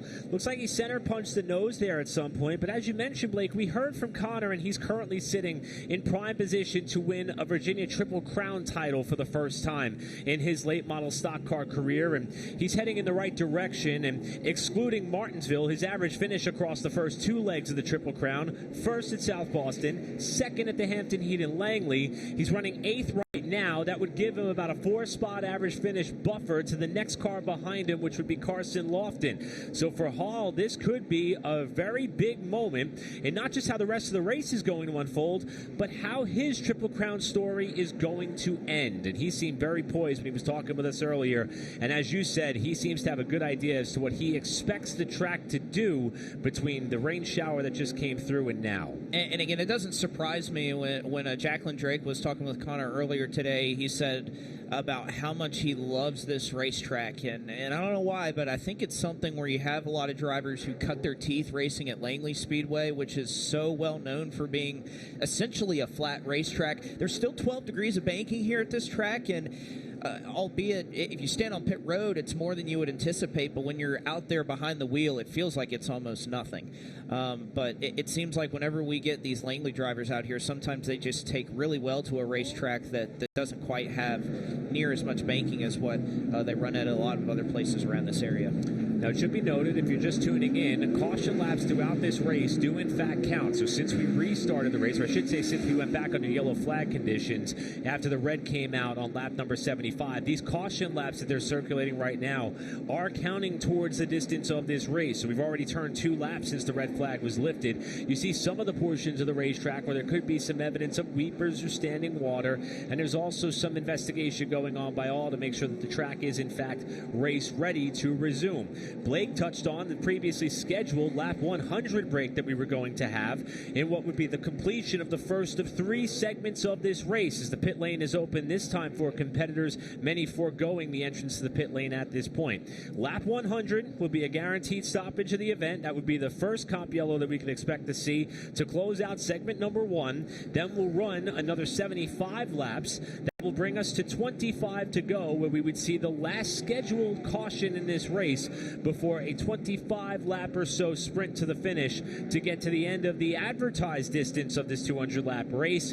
The one caveat, should we be able to get to or around lap 200, unlimited attempts at a green-white checker finish should we need them. So that's something else that the drivers and teams will have to keep in mind should this race get a little bit wild in its final stages. And again, should we be able to get to that point in this race? And again, with the fact that these laps continue to count, Connor Waddell, again, they weren't able to work on their cars under the red flag, so they'll take the opportunity to do that now. If anything, they had all this time to game plan with some of the right rear damage to be able to get this done and hopefully stay on the lead lap right now. Again, we've had a lot of attrition in this race up to this point, but there's still 33 cars running on the lead lap, including Chase Murphy, who lost a part of his left side door a little bit earlier in this race, as well as Mike Looney, who was a part of that lap 1 incident on the initial start, tore off a good piece of the bodywork on the nose of his race car, and albeit he is off the pace from what he would have been, he is still on the lead lap and managed to pass about 7 or 8 cars because of the issues we've been having.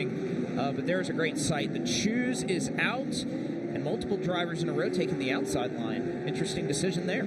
And along with the choose, the 1 to go signal from our chief starter, Brandon Willard. I have to say that throughout that bit of a rain delay, had a chance to go down by the main concourse. Many of fans did not go anywhere. They're fully aware as to what this race entails and means for the life and careers of all the participants, and it's certainly going to be a must-see finish to this race. And we appreciate all of you watching along on Flow Racing as well as the NASCAR channel to come on back and watch it resume. So, Trevor Ward, Carson Lofton make up the front row for what will be a restart with 120 laps to go in the race, 20 laps to the halfway point. Here we go, back underway at Martinsville.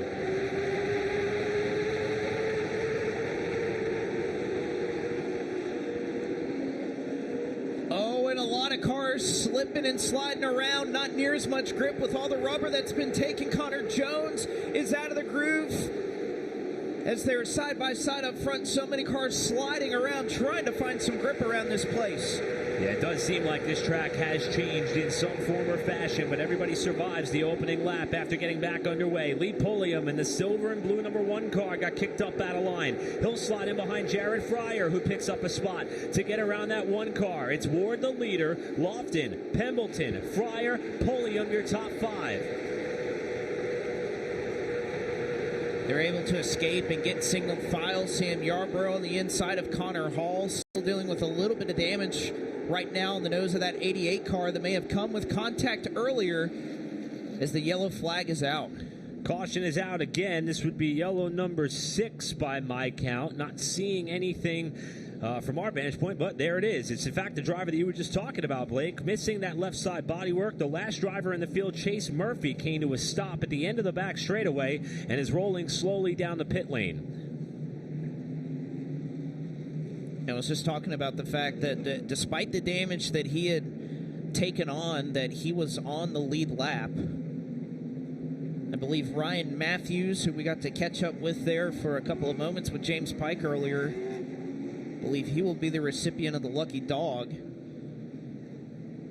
As we're now, again, continue to work laps under caution. So this halfway break coming up pretty quickly. As you can see, the Dylan Ward Racing Camp, all hands on deck for the JV Blackwell & Sons Trucking, number 13 of Chase Murphy right now.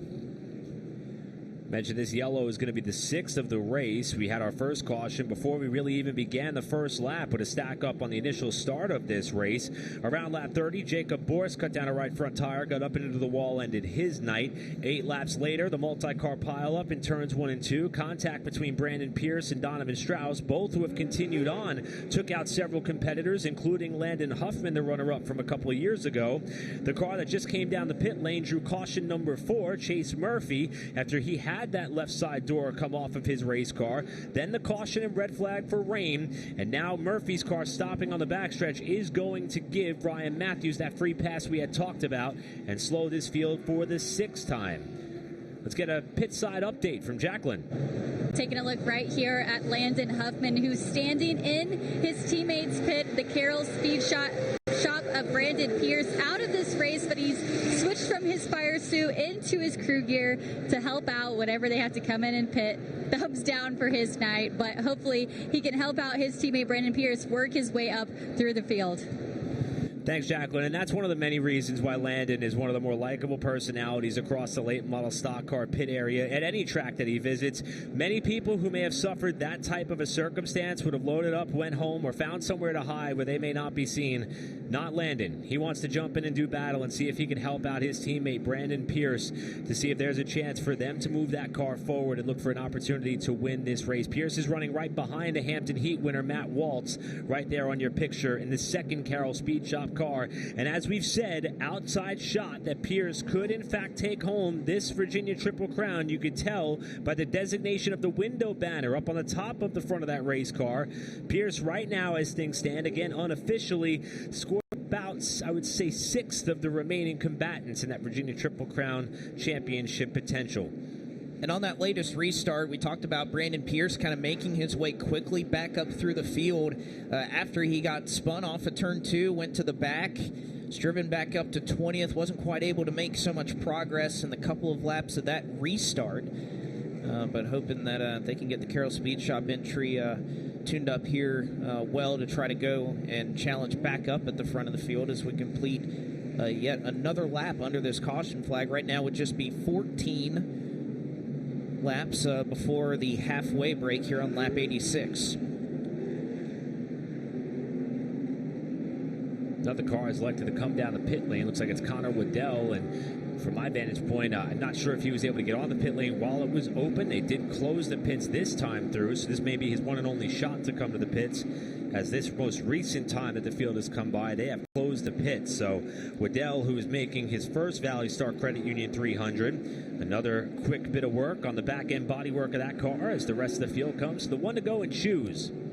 So Chase Murphy right now sitting 5 laps behind the race leader. Again, if you're just joining us, the cars that are out of contention here tonight, Chase Murphy, it appears that may be the case for that number 13 car in 34th. Landon Huffman, who we just saw a moment ago, in 35th. Jacob Borst, Tate Fogelman, Ronnie Bassett Jr. with an exhaust issue in 38th. And then, unfortunately, Daniel Silvestri, Blake Stallings. Their cars did not cross the start-finish line before they were knocked out of this one. Half a lap away from the restart, and perhaps more importantly at this juncture of the race, we're going to be coming to a restart 12 laps away from halfway in this race.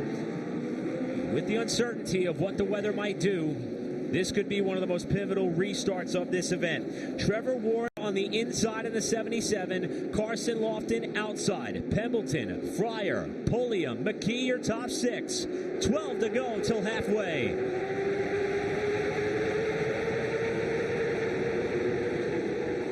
Lofton trying to stay on the door of Ward if he can off of turn 2, but Ward has been so strong on the bottom of the racetrack on corner exit. He's got a half car length advantage to 3. Lofton sends it in on the top side to see if he can give it a fighting chance off 4, but Trevor is back to the point. And that could have been a big moment for Landon Pembleton, who bottomed out there in the middle of the corner, but he gathers it back up, trying to go back and challenge for that 3rd position with Jared Fryer. Meanwhile, how about... you talk about the difference between experience. Doesn't get much bigger than what Lee Pulliam right now is running inside of the number 7 of Tristan McKee. Pulliam able to clear the youngster. As we watch this battle continue down towards turn 1, everyone trying to duck down and protect the bottom, and it started to get a little bit physical there. Again, we're about now 10 laps shy from halfway. Due to the rash of cautions, the break has been extended to lap 110. Hopefully we can stay green for this 20-lap stretch as Ward just set the fastest lap of the race. And again, Connor Jones struggling to get back going again on that initial start. He was running up towards the top 10. He kind of got out of the concrete, which there are a couple of weepers that still kind of linger at the very top end of the racetrack. He lost about 7 or 8 spots on that initial restart that we had after the rain delay, just trying to get back going and fighting hard right now. Riley Gentry, Cade Brown, and seeing exactly what Bobby McCarty was talking about when we got to catch up earlier with him as caution flag back out. And it is for a piece of debris on the back straightaway. So this will be caution number 7, second by my count for debris on the night thus far, and this one is on the backstretch. We do know that we've seen Connor Waddell come down the pit lane several times to try to strap up some of the bodywork on the back end of his race car. Not quite sure where this piece of bodywork may have come from. Well, may have been the hood. Or it looks like it would about fit that.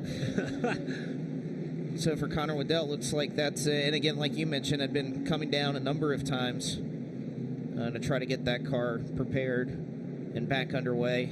Tough start for Waddell, though. Was caught up in that spin, nothing that he could really do, and has been so impressive in his late model stock car starts, running Legends cars at Dominion Raceway for so much of this season, and has had a lot of success there. And there you see the hood of the 8B. And it looks like we're about a lap away from the cleanup truck coming around to get that piece. Simultaneously, the safety crew has picked up, as you see there, a piece of debris towards the inside wall on the front straightaway.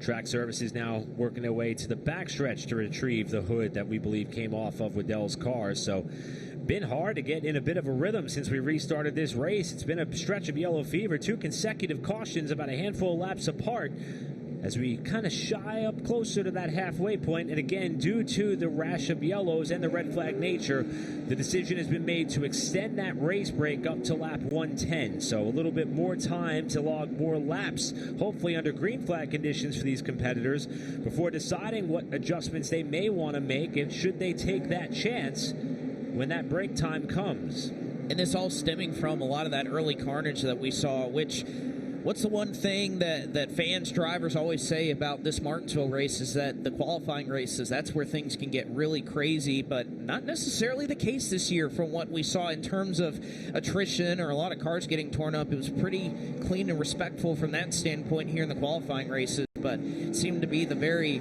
first 20, 30 laps of this race that things kind of got a little hairy as we see the results of the choose going on here on the front straightaway. Again, Trevor Ward electing the bottom, Carson Lofton going to the top side. Landon Pembleton's been able to make up a couple of spots. He was able to choose on the inside in the 3rd spot.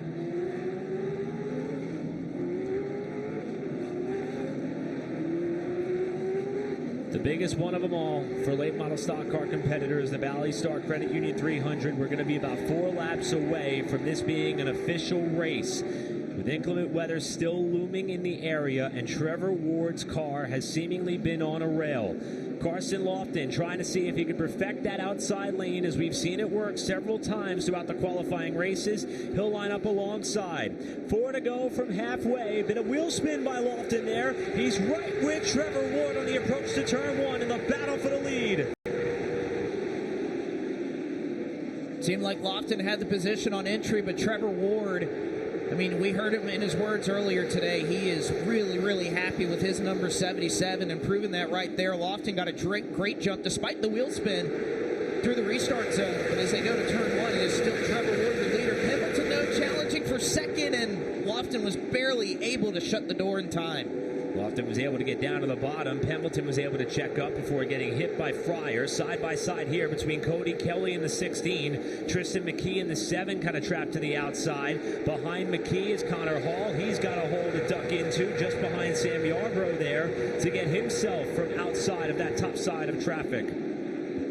Yeah, whatever idea we had earlier in the qualifying races during the day about how the outside was working, that is not the case right now. And by the way, Trevor Ward just turned the fastest lap we've seen so far tonight of anybody in this race, a 20.381. So he is cooking right now in that number 77 car out front. Ward trying to break free. This still the battle for about the 5th and 6th spot off the corner. Now McKee starting to bounce off the side of Sam Yarbrough. They touched a couple of times there on the backstretch. And as they come to the line, Trevor Ward is going to see the cross flags. We're halfway home. McKee dumps Yarbrough head on into the outside wall in front of the pack. What in the world? More cars jam up behind him. Burrow is caught up. So is Majeski. Stuart Cruz and Chase Burrow at the tail end of this trying to get checked up. Crazy circumstances right there on the front straightaway, and it destroys the 95 of Sam Yarbrough. Right as we got to the halfway point of this race, we saw some door banging going on there on the middle of the backstretch, and Sam Yarbrough, judging by the movements in the cockpit of that race car, does not appear to be pleased at all with what just took place, and Stuart Cruz has ripped the front end off his ride. I'll tell you, Blake, at first glance, there was obvious contact going off into 3. Once they got out of 4, that was either a really badly misjudged attempt to get back inside or back behind Yarbrough, or it was something egregious. It didn't look good. So let's see off of 4, and I think that second assessment there of just trying to get back down to the bottom as quickly as you can to cover that spot. We're coming up on that halfway break, and just unfortunately, this is who gets caught in the tail end of it. Stuart Cruz in the 29, the 00 of Chase Burrow. Ty Majeski involved. Bobby McCarty also caught a piece of this as well. Wow. Oh my goodness, that was Bumgarner. Yeah, Michael Bumgarner, Dylan Harville, Riley Gentry, Jake Crum able to barely make it by this one. But yeah, just a total misjudgment there. But I think you can see by the looks of Sam Yarbrough is not happy about this. He's got the Hans, he lets go of it, and I think he's showing his displeasure there with Tristan McKee. An understandable frustration there from Yarbrough, who has run this race several times and run very well in this race several times. Runner-up here in 2014. He was 10th in this race last year, running in the top 10 when the battle for position went bad with McKee. But my goodness, an unfortunate set of circumstances there. And again, whether McKee was trying to just duck back in line and just misjudged it in a dramatic fashion, or whether that was tempers boiling over from the contact the half lap before, we're not inside of either one of those race cars, but not a good look at all with that event unfolding, and especially right as we were hitting the point where this race was made official. No, and you hope that that's the case, because if it's anything beyond that, that's unacceptable. Well, it's a badly damaged number 95 for Sam Yarbrough, and unfortunately in the stack-up, we collected Cars Tour Langley winner and Chase Burrow, who he had some bodywork removed on his car. Stuart Cruz, who had a great qualifying effort here last year, now finds himself back on the pit lane. And let's look at it again. This is now McKee kicked up to the high side. They made a little bit of contact down the back straightaway. And again, that could be something as simple as your spotter can see that the 95 is clearing you and is telling you to get back down. And again, not even saying that was the case, but it can be something that's that simple. You just lose track of where the nose of that race car is for just a moment. And I think what looks the most detrimental here for McKee, and again, I'm not inside the race car, and I have not driven a late model stock car before, but Connor Hall was about a car length plus back. I don't know that he had to fill that quickly, because I don't think Hall was close enough to try to lunge to the inside and cost him another spot. Just not a great look at all. And you see the cars coming down the pit lane. We've been informed this is going to serve as the race breaks. So with the caution coming out and the cleanup taking place over on the front straightaway and over towards turns 1 and 2, officials have decided this is going to serve as a race break. And Bobby McCarty, who we heard from during the rain delay, he too sustained significant damage on that car and is driving back to the garage area. His chance at trying to win his first grandfather clock comes to an end just past the halfway point. So an amendment to the plan for lap 110 to be the halfway caution rather than continue to run under the caution flag and have a 5 or 6 lap sprint. They're going to just do it here this time. And again, most of these pit stalls lined up essentially based on the qualifying order of these drivers and what they had at the start of this race. And being able to look out just from our vantage point to see how many cars have been able to kind of make their way forward is quite impressive, as we see the go signal given. So the 10-minute countdown has started for these drivers to work on their race cars. And for some, perhaps trying to make some dramatic swings on their vehicles after the track conditions seem to have evolved after the rain shower and mist that lingered for a short while not that long ago. And the thumbs up has been given for these teams to be able to do whatever work necessary on their cars that they are allotted to, as Blake mentioned, to see if anybody has anything for Trevor Ward, who, as you said, Blake, it seemed to be every green flag lap in succession he would run the fastest lap of the race, one after the other after the other.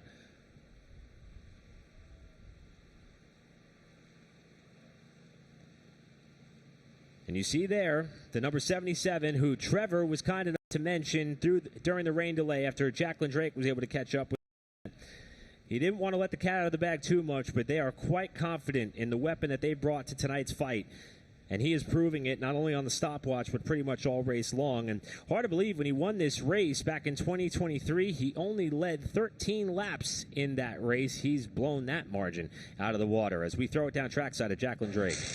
Yeah, we were just in the pits of the 95, and Chad McCumbee, who's part owner of that race team with Sam Yarbrough, was very unhappy in his opinions to the official. I'm not sure if there's going to be any callings with the on-track contact that happened there, but now we're looking at the 77 of Trevor Ward, and who has exited out of the car, and his dad said I think he ran off to the restroom. So he's been doing a great job though executing. You'll see the team filling up the car, changing the tires, slight adjustments. We spoke to him during that rain delay, which he said he did feel like the track surface was going to change a bit with the rain washing, which we did see that in the grip. But overall, the 77 has been fast and has been continued to lead this field tonight. Thanks, Jacqueline. And as we look up and down the pit lane, there seems to be a lot of frantic activity amongst a lot of the cars. Some of them have body damage, some of them making as many adjustments as they can. Not seeing that out of this 77 car and team. They're taking their time with this hot rod. They're happy about it as we check in on McKee, who was on the other side of that contact with the number 95, and they're going to work on that car as well. Doesn't appear that Tristan received too much damage there. But we see the work continuing on that machine. And again, Tristan is someone who, very young, talented, has proven himself on multiple levels. Started this particular race in 4th by virtue of winning the 4th qualifying race and has himself up in a top 10 spot. But the big story up to this point in the event is the wreck with him and Sam Yarbrough on the front straightaway after they made contact just shy of the start-finish line, sending Yarbrough head-on into the outside wall. I know Jacqueline mentioned Chad McCumbee being a part of this. Remember just a couple of months ago at Hickory, again, there was kind of an incident involving that car and another McCumbee Elliott racing machine. As the rest of the field tending to their race cars right now, Cody Kelly just behind them, staying up towards the top 10. At this juncture, Jared Fryer also keeping up as well. And this is, again, this job had made a little bit easier for these teams that have had a lot of time under some of these caution flags to plan out exactly how they wanted to attack these 10 minutes. And whether it's the big teams or the small teams, it is all hands on deck right now. And again, the way this race is scheduled to unfold, we could expect a similar break coming around lap 175, if you will. That would give us about a 25-lap or so shootout to the end of the 200-lap affair. Here's Cody Kelly, the driver who celebrated with a $5,000 check along with Martinsville Speedway track president Clay Campbell at the start of driver introductions today by virtue of laying down the quickest lap in pole qualifying, or I should say qualifying last night. He did start on the pole for his respective race earlier on and was able to parlay that up into a runner-up effort. Thus, he started 5th in tonight's race. And you see them adding fuel on that machine. And here's the Nelson Motorsports crew doing some work on Carson Lofton's car. And we've touched on Carson several times throughout the night. And this is a new relationship. And we see Connor Hall, who's running with Junior Motorsports now. He drove for the Nelson team in 2024, had a lot of success with the organization. The year before that, Landon Huffman won his first career Cars Tour race in what was one of the big money events in 2023 and narrowly won this race with the team. But they tagged the third-generation driver. We saw his father Brian helping out earlier on. His grandfather Bobby also has raced for a very long time. And their pathway in motorsports has primarily been in open-wheel modified competition. In fact, Carson made his Smart Modified debut at one of the most fastest and high-grip racetracks you could ever imagine, Dominion Raceway. He out-qualified his dad that day, but he had to start in the back. And I remember saying to Carson, well, are you scared? And he smiled and said, nope, better opportunity to learn. And I reminded him of that story when he took this ride earlier this year and said, is that still the approach that you are taking, or is this the chance that you have to surely make the most of? And he said, I'm still learning, especially these cars, and I'll try to take every opportunity I can to put myself in those spots to accrue as much knowledge and information as I can. And Blake, the results have shown on the Cars Tour side, the Virginia Triple Crown side, he's been getting better and better as time has gone on, and the lowest he's run in this race is second as we go back to Jacqueline. Yeah, we had a chance just to check in with Lee Pulliam team, who said he feels very comfortable. All they had to do was tighten up that number one just a little bit to adjust to the way the track has transitioned. But other than that, he's feeling very good, which is a problem for the other competitors when Lee Pulliam's feeling great.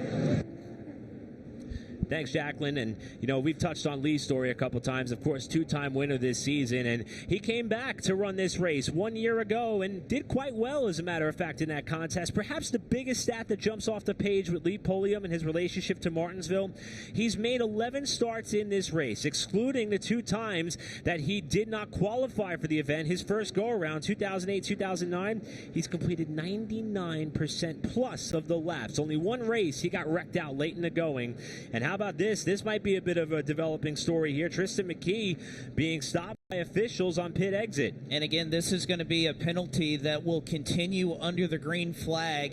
We're hearing from race control a 2-lap penalty for reckless driving being assessed to the number 7 of Tristan McKee with that incident with Sam Yarborough. So a 2-lap penalty for Tristan McKee that, again, will continue when they go back under the green flag for reckless driving. So evidently, after officials had a chance to look over that one, they saw what, from our vantage point and at first glance, something that didn't look all that great. Now, a couple of cars that were caught up in the aftermath of that contact that took place in the battle for the top 10. Bobby McCarty was swept up in that wreck. He's with Jacqueline. Yes, Bobby was involved in that wreck, and you're standing by. Very upset. You can see right here as he's speaking to another crew. Bobby, what happened? You're clapping. You're obviously upset. What happened there? It's just these kids, man. Like, I try to be respectful, and I try to teach them and help them and be that mentor, but Tristan McKee needs to just go on to ARCA or Cup or Xfinity or wherever it is he's going, because if he stays here, it's just somebody's going to get hurt. And I had a front row seat to it. I watched the whole thing happen. When you right rear somebody head on into the wall past the flag stand at Martinsville, you're trying to hurt somebody. And I don't mean it to be disrespectful, but I'm telling you, he needs to go on to ARCA, whatever it is he's going to do, and be very little at, because this ain't the place for him. That's not how we race here. That's not what we do. He just destroyed 2 race cars. For what? It don't mean, I've been doing this for a long time. I've been fortunate to win a lot of stuff. In 15 years from now, when you look at them trophies, it hurts to see when you know what you've done to win them. So, I mean, I don't know what to tell them. I can't be their parent. I can't raise them and teach them right from wrong. But something needs to be done, because that stuff that happened on the front stretch is going to kill somebody. And he'll get out and go play his phone or whatever it is. And like I said, I'm not trying to be rude or disrespectful, but somebody needs to snatch that kid up and teach him a lesson on, you know, how you race and how you be respectful. And, you know, even if you're upset with somebody, the last thing you do is right rear them halfway down the straightaway. So I don't know. I hate it for Jay and all his guys. We were coming up through there. I think we was like 15th or something, and I had nowhere to go. And I hate it for Sam. Sam's a really good friend of mine, and I watched it. I seen the car, the 7, just change direction right at the flag stand. I mean, whether he was trying to fill a gap or whatever the case, it don't matter. It's every weekend with that same car. He don't need to be here no more. He needs to go on. I see you making hands at his team. Have you had conversations with his team, or will you have a conversation with Tristan?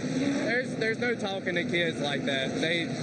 Everything's just, you know, whatever. It don't matter to them. It's just another race. It's just another race car. And like I said, I hate it. I think the kid can be really good. He should have won South Boston, but he don't know how to control himself or his emotions. So, you know, hopefully someday he'll figure it out. I really hope so, because this stuff, like I said, we all want to race hard. We all want to be competitive, and I've made bonehead moves. I'm not going to pretend to be perfect. And it took somebody snatching me up and saying it was Timothy Peters. Say, look, man, we don't do that. You know what I mean? And I just don't.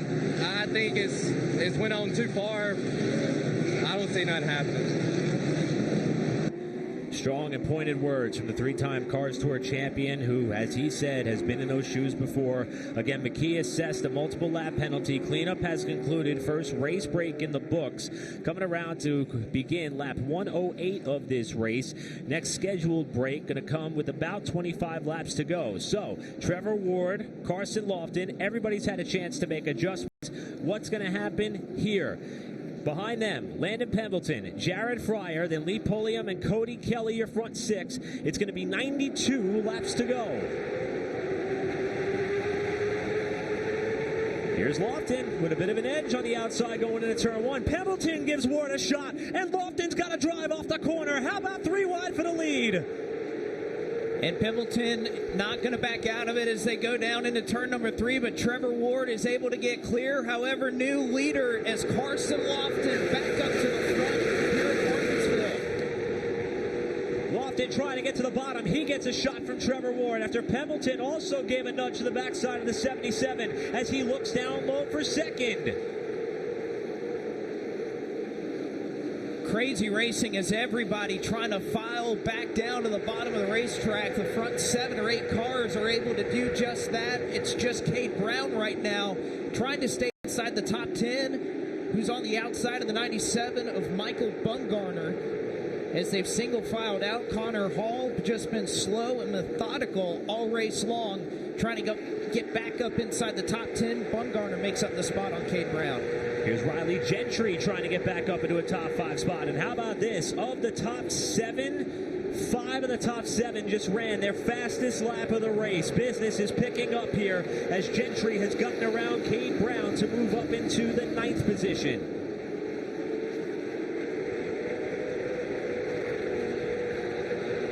Good stuff happening up here. And, oh, man, what a big gaggle of cars here. We talked about Connor Jones.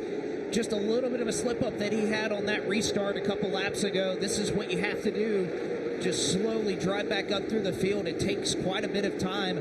How about the 40 of Ryan Millington? A little bit of a new look to that race car. Many fans that have been watching late model stock racing kind of know his iconic yellow-black number 15, but he gets a shot right here, and he's got a problem in 1 and 2. Ryan Millington off the pace, and that's going to draw our latest caution flag of the night.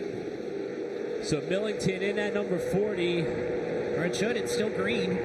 Now they're able to throw the caution. I think they were hoping that Millington would somehow be able to get that car back rolling, but we did see it kind of slow abruptly at the end of the front stretch and then get up out of line and come to a stop at the exit of turn number 2. And this is going to draw caution number 9.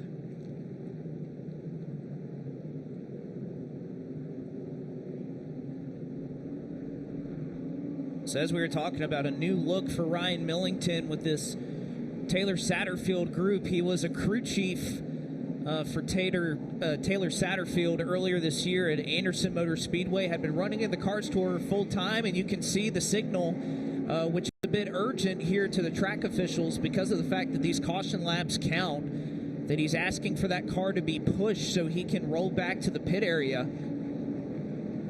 But again, is at the mercy of the trucks being able to come out and utilize with that push that's out there. It just takes a little while. And that's what he's trying to signal to the track crew as we see battling side by side for Connor Jones, and that is what may have done it there for Millington. Contact with Connor Jones in 3 and 4 cuts that tire down.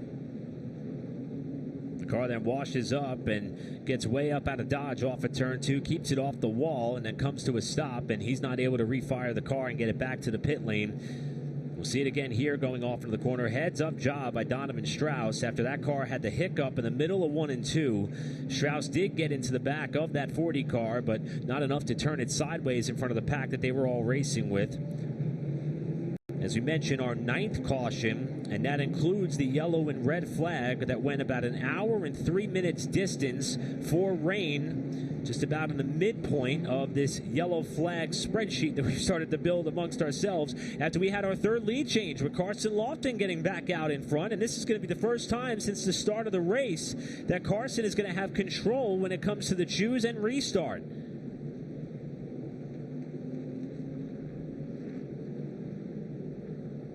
You can see Millington, he's taking the gloves off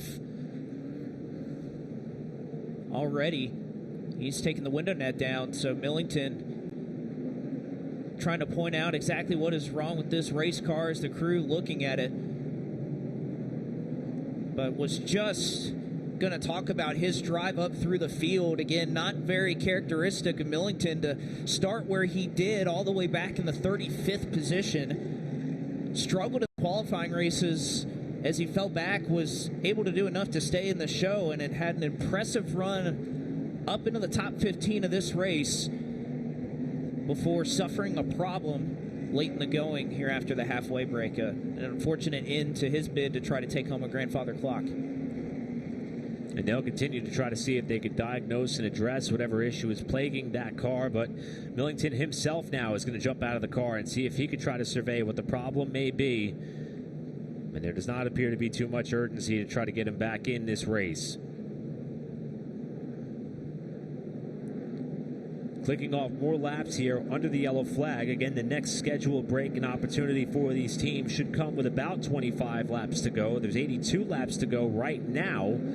So we may be looking at another short sprint to that break point before the short sprint to the finish of the ValleyStar Credit Union 300 with Carson Lofton, the new race leader. And I say new, he did lead the opening go-around as the pole sitter early in this race, but it didn't take long for Trevor Ward to take that top spot away, although he got that lead with some assistance after a bit of a nudge from Landon Pembleton to the backside of Trevor Ward, knocked him up off the bottom of the racetrack, giving Lofton the launch on the outside of turn 2 to get that lead away. Pembleton still rides in 3rd, Jared Fryer in the 14 car 4th, and Lee Pulliam rounding out the top 5.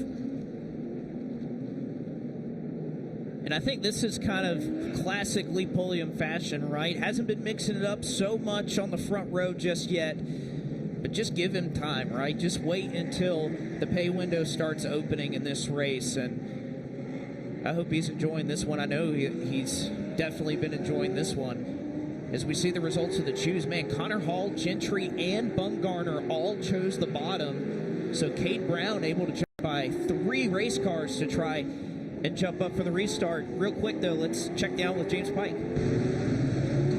Ryan Millington done for the night here in the ValleyStar Credit Union 300. Was it a tire situation, or what was it that put you out?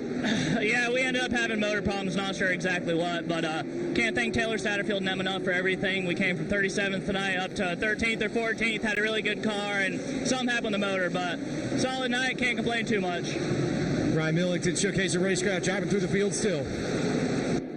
Thanks, Pike. Here we go. Lofton, the control car on the bottom. Ward leaves a bit early, perhaps. We'll see how the officials deem that one. Ward is gone. compared to the rest of the pack. Well, again, this was the first start of the night where he wasn't the leader. It was Carson Lofton who was the control car. And, I mean, Trevor Ward, he made a statement at least. He is gone right now, 7 or 8 car lengths ahead. Start-finish line this time. Brandon Willard's not holding a black flag, so at least for the time being, Trevor Ward, 77 car, is your race leader. And Ward has the lead of about 3/4 of a second right now as things stand. Lofton back to second. Here's Fryer on the outside of Landon Pembleton, who washes up the track, does the 0 car. Able to catch it before it gets too far up into Fryer. And now Lee Pulliam to the inside of the 1, trying to get back up to the front 4. That beautiful gray and blue number 1 wrapping the bottom great right now, trying to get around Jared Fryer. And just behind them, battle that's had a little bit of contact. And there is the black flag from Brandon Willard as Trevor Ward crosses the stripe. Your race leader, assess the black flag. The most dominant car of the race, Trevor Ward, for jumping the restart, being black flagged and coming to the pit lane under green. And that kicks the door wide open for the rest of the field.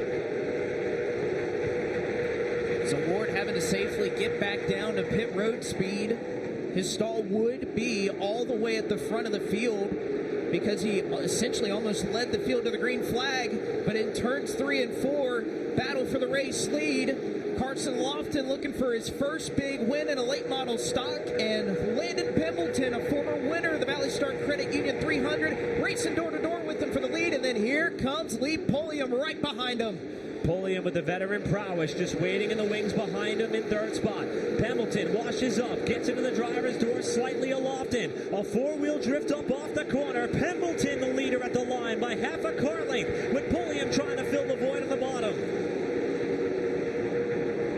Pulliam going to try to look low and get the drive off to try and challenge Carson Lofton for the 2nd position. Pembleton has the spot. Pulliam sends it in deep, washes up into the 22, but he gets that 2nd position. And now how about Hartsville, South Carolina's Cody Kelly looking for 3rd right now on the inside of the 22. Kelly got around Fryer a few laps ago, now trying to get around Carson Lofton. It's Pembleton to the point, Pulliam to 2nd. Now Kelly to the inside of Lofton. He washes up the track in the middle of 3 and 4 with Fryer watching on, and Connor Hall is creeping up into the mix.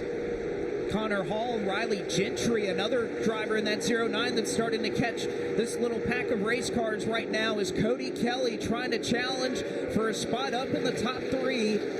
Lofton, I mean, honestly, doing a great job right now, holding on the outside of the racetrack right now. If Kelly can make this move quickly, he's got a shot to try and chase down your top 2. Pulliam, though, is reeling in Landon Pembleton lap by lap. What a great battle we've got here for 3rd. And as you said, Blake, a tremendous effort by Lofton being able to make that top group work. The bad news, though, for Kelly is that Jared Fryer is drawing ever closer to the back bumper of his race car, as Lofton may have the pass protected for now, but he couldn't get all the way to the bottom to seal it off going into 1.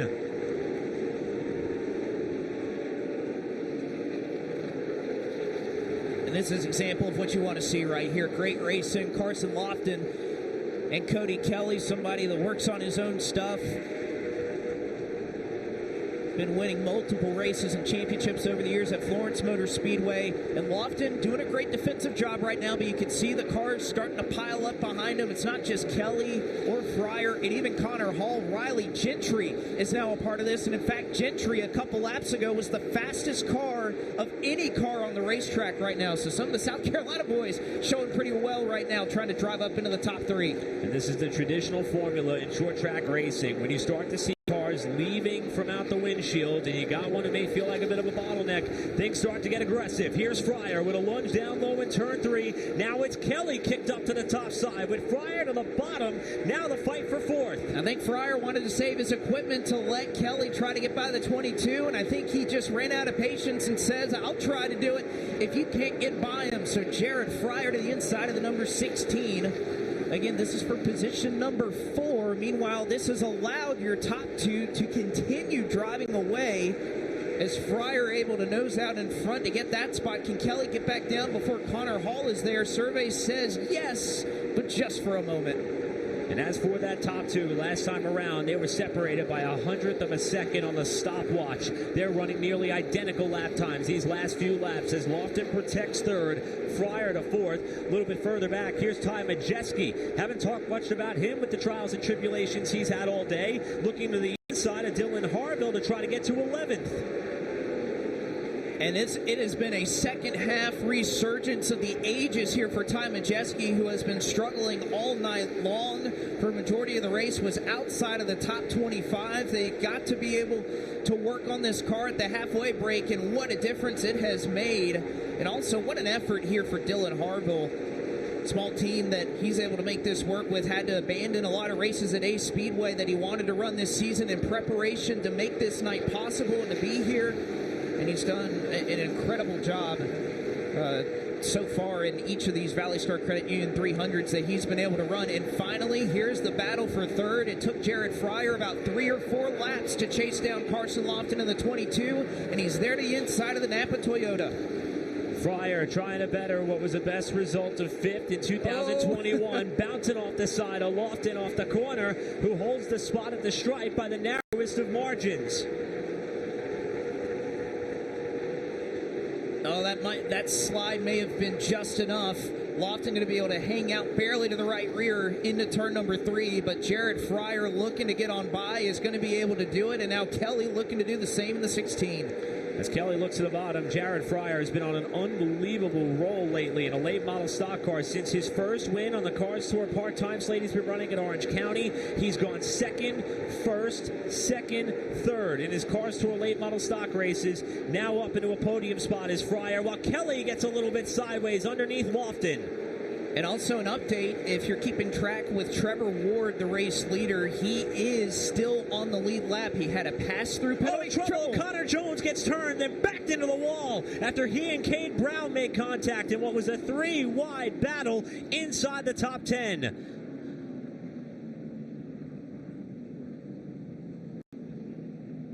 And our 10th caution of the night is going to come at the expense of Connor Jones, who was in a top 10 spot at the time. Cade Brown was in that scene, as was Ty Majeski, and it's Jones who backs his Jones Utilities number 44 into the wall hard. And this is them coming off of turn number 4. Majeski just going to peek to the inside. I'm sure Cade Brown getting the call from the spotter that you're 3 wide. And I think that's just the case. He was respecting that Majeski had that position as they went into the corner in just a tough, staggered 3-wide situation. You see Jones has climbed from the car after that pretty hard shot there going into turn number 1, especially in one of these late model stock cars. He's okay. Second year in a row he's made this race, and again was running up in the top 10, looking to better the efforts of 2024, coming off a second place finish in the most recent Cars Tour race in South Boston. And ever since, he had to come from that last chance race in the $50,000 to win event at Hickory to charge up to a third place effort. This team and driver have been able to turn things around, but their 2025 ValleyStar Credit Union 300 is going to come to a premature end, just shy of the 3/4 distance mark of this event.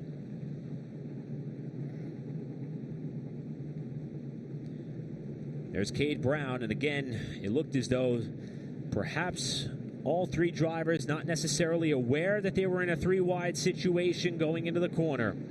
Well, and that's where it's so difficult if you're Connor Jones in that situation, because you have the 98 look in, and again, Cade Brown, respecting that the 98 was there, gave him enough room as if the 98 was going to have the inside, and you could see Jones with a little bit of a point there, I'm sure, to the 4 of Cade Brown.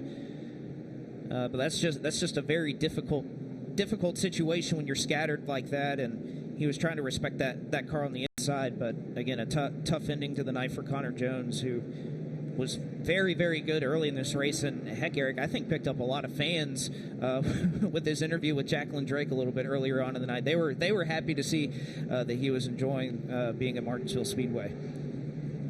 So Cade Brown, who is going to race against and with Connor Jones in the final 2 Cars Tour races of the season, continues on right now in the top 10 spot with Ty Majeski after we documented his ability to charge up through the field pit lane open this time by. There are some takers, including Donovan Strauss, the AK Performance number 98. Caden Quapple, haven't talked a lot about that Junior Motorsports entry throughout most of the night.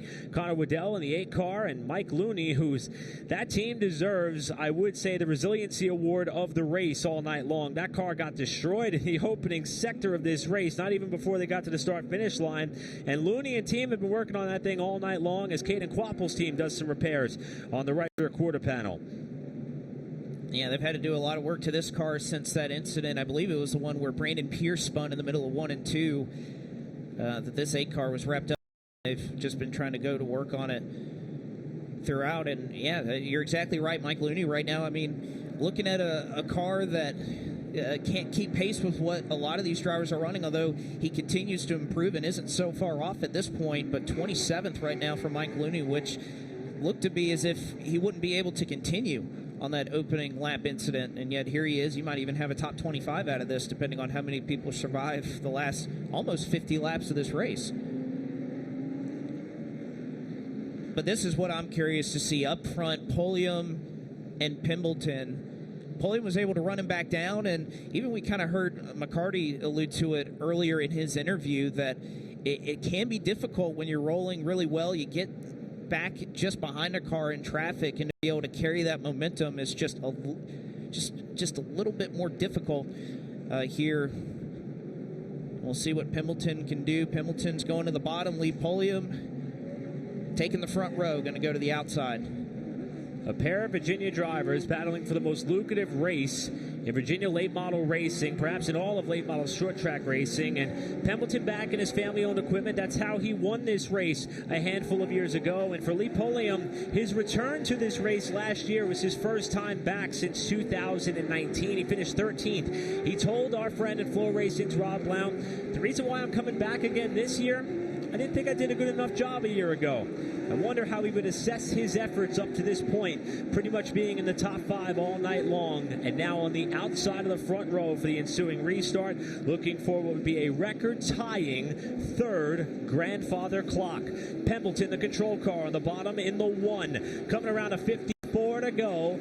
Final race break going to come with about 25 to go. It's Pembleton and Pulliam with Fryer and Lofton in row 2. Pembleton first control. He's had of a restart. Goes a little bit later in the zone. Lofton gets a little bit of a shot behind from the 16 of Cody Kelly. They nearly touch off of turn number 2. They're single file through your front 3. And how about Connor Hall in a position now? Oh, and Bumgarner, 97 car, is off the pace at 3 and 4. Bumgarner, battle for the lead. Here's Pulliam down to the inside for the top spot on Pembleton in turn 1. Off at turn 2, the battle of the LPs up here at the front of the field at Martinsville Speedway. Pulliam sends it in deep into 3 and 4. Looking for the race lead. New leader at Martinsville. Lee Pulliam pulls ahead of Landon Pembleton. He left just enough room for Landon to try to battle back on the outside, but it's Pulliam who gets the drive off the corner. Coming around to 51 laps to go. Lee Pulliam to the point, with Fryer now ducking low for 2nd on Pembleton. And Fryer, just like any other driver, smelling blood in the water there, trying to take advantage of Landon Pembleton being stuck on the outside row and see if he can take advantage of what's happening here. But Pembleton, enough of a drive off of turn number 2 that it's going to be enough to hold off for 2nd. But Lee Pulliam, can you believe it, is leading here at Martinsville. Hasn't run a race since this race a year ago. And here he is leading at the front of the field in the biggest late model stock car race there is. 50 laps to go in this race, which would mean from here on out about halfway to what could be the final chance for these drivers and teams to work on their cars. Here's Connor Hall to the inside of Carson Lofton to put Hall in a top 5 spot for the first time tonight. Again, it's close right now with what we saw in that latest caution for the Virginia Triple Crown. Cade Brown is close. Carson Lofton, with where he is running, is close. Big slide for Connor Hall as 2 of your top drivers in the Triple Crown points battle each other right now side by side. And how about Jay Crum entering the picture? Just about the first time we've called his number all night long. Another former winner of the ValleyStar Credit Union 300. Did it in 2009. Into the back of Connor Hall off the corner. He's to the bottom side with Hall shoving a finger or 2 out the window. and been doing it in impressive fashion. Jake Crum, again, driving up through the entire field, and he's pretty much done it all under green. Celebrated his 34th birthday just a couple of days ago, and here he is. He ran 6th in this race a year ago, battling with Connor Hall right now and allowing Carson Lofton to get away. Crum on the bottom in the 12, Hall on the outside in the 88. Ty Majeski getting a spot from Riley Gentry to move up to 8th. So impressive what Majeski's been able to do in a tale of two halves in this race. They needed that break so much at the halfway point to be able to work on this race car. And that 98 has evolved over the course of a day from a car that didn't have a motor to start the day to a car that is an absolute rocket ship right now for Chad Bryant Racing. Hall fighting a good fight on that top side right now, and here comes Majeski, maybe trying to size up Crum if he can, in a similar way that Crum was able to size up Connor Hall to get him out from underneath Carson Lofton, who has broken free from this battle. Here's Majeski with a good drive off 4, peeking to the inside. Crum tries to cover the spot. How's this going to work?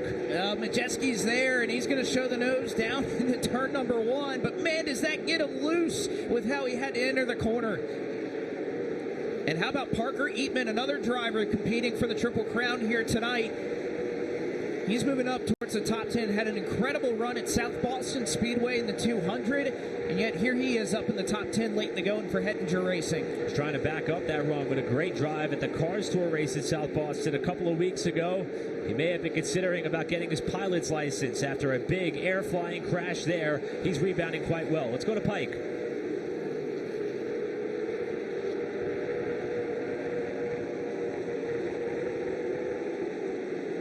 We'll try to touch base with Pike in a moment as we got Tristan McKee off the pace and smoking on the front stretch. Camden Gully is off the pace on the front stretch as well. Race staying green as Majeski's to the inside. Now the caution flag is out. And I believe it's going to be for Gully, former track champion at Orange County Speedway, whose car is slowed abruptly on the main straightaway. I'm not sure he's going to be able to make it back around. It looks like he's going to take that hard left-hand turn down into the garage area, and a tough ending to this one for Camden Gully. Had been running in the top 15 for the majority of the night. Really, really strong run for him in his qualifying race earlier. His father, Jason, competed in this race 7 times in the ValleyStar Credit Union 300, finished second in 1995 in this race, which, again, that was 5 years before Camden was born. And just a really solid effort here, but unfortunately going to come to an early end. This caution comes out with about 41 laps to go. It'll be 40 to go when they hit the stripe. And the original designation from the rule book was that this second segment of the race would bring us around that lap 175 mark. So we're only about 15 laps away from that point now as we complete lap number 60, or we start working lap number 60, I should say, with Lee Pulliam and Landon Pembleton, 2 drivers who know what it is like to win a race here at Martinsville. As you see, Tristan McKee, we noted that car was smoking about the same time that Camden Gully had his issues, and his night appears to be over as well.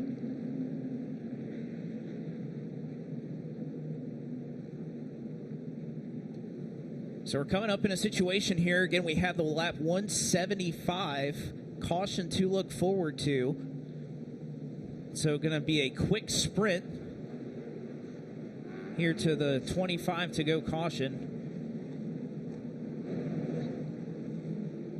You see McKee with the helmet off and now going to reconvene with his race team and family here, or perhaps grab a cold drink on what has been a long night for him. An eventful night for the young man, and again, perhaps one of the biggest stories of this race up to this point, outside of the tremendous battle we've had for the lead, the contact between McKee and Sam Yarborough. The most recent caution prior to this one involved Connor Jones, who got turned from a top 10 spot. He's with Pike. Connor Jones just checked out of the infield care center. First, Connor, are you okay? Yeah, I'm good. Second off, what did you feel? What happened from your perspective? I just feel like it's what happens every time I try and race Kate for about 3 or 4 laps. I got to his outside and he crossed me over. I got under him going into 1. He crossed me over, and then raced him for about 3 laps on the top before he just tried to dump us, or did dump us. He's done that a couple times to me this year, so I don't know. Frustration for Connor Jones. I can also say that while we were over here waiting for him, that all of Michael Bumgardner and Trevor Ward and Camden Gully pulled it either into pit road or behind the wall. Thanks, Pike. At this point in the race, tempers are going to start to boil over a little bit. The action is going to pick up a little bit more as they come to the one to go and choose this time by. And we'll duck down the pits really quick to Jacqueline Drake. Stay by here with Tristan McKee. Tristan, I know there's a lot of contact there. Do you have anything to say real quick?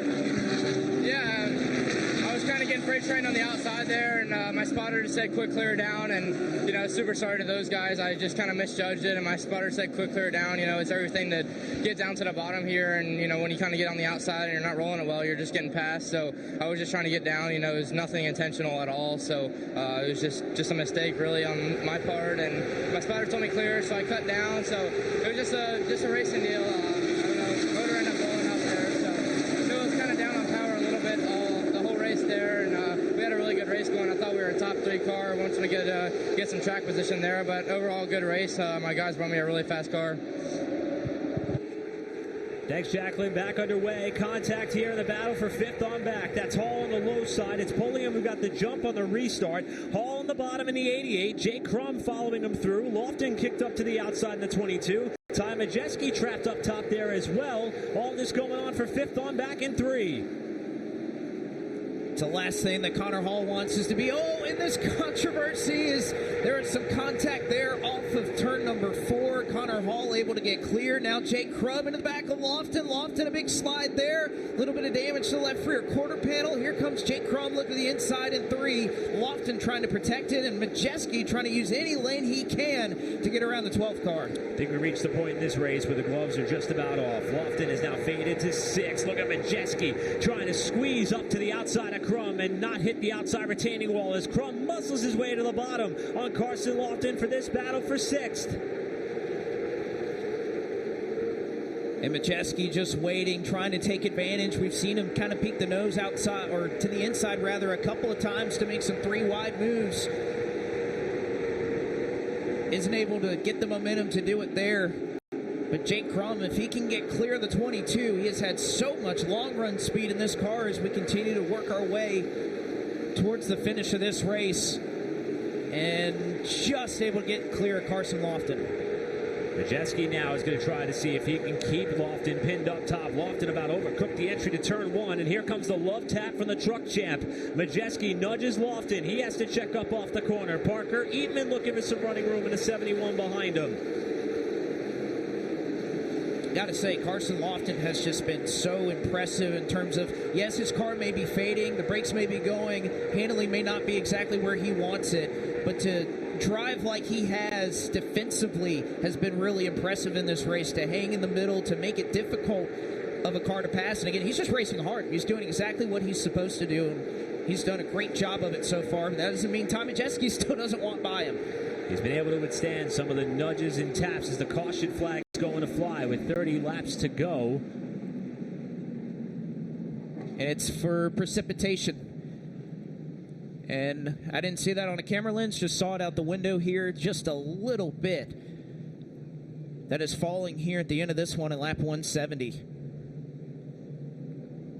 It's going to be caution number 12, and unfortunately our second for inclement weather. This one coming with 30 laps to go in this race. And again, we were about 5 laps away from what was going to be an anticipated yellow for the final opportunity for race teams to make adjustments on their cars, setting up the sprint to the finish. But as we said, there was some inclement weather still in the area. First glance at this particular cell. Honestly, Blake, not quite sure. I mean, I'd say most of the heavy stuff is north and south of the Speedway, but there's a good bit of moisture all around the racetrack. This doesn't appear to be all that heavy, but this has been a very quickly changing type of weather system and pattern we've been navigating through over the course of, I'd say, not only the last 24 hours here at the track, but even just predicting what was going to happen with the rain. And at least from what we can look at on the radar, just like you said, heavy rain very far to the south. We're talking the Raleigh area, or the Alamance area. So well south of here, and anything that's a little bit heavier, you said, just a couple of miles to the north. So we're kind of in this area where we almost split the rain. There's just a little bit passing through, but there's nothing coming in behind it. So we're hoping that this is just a very brief, momentary pause. I haven't seen a ton of crews going back to the trailer to try and grab a cover.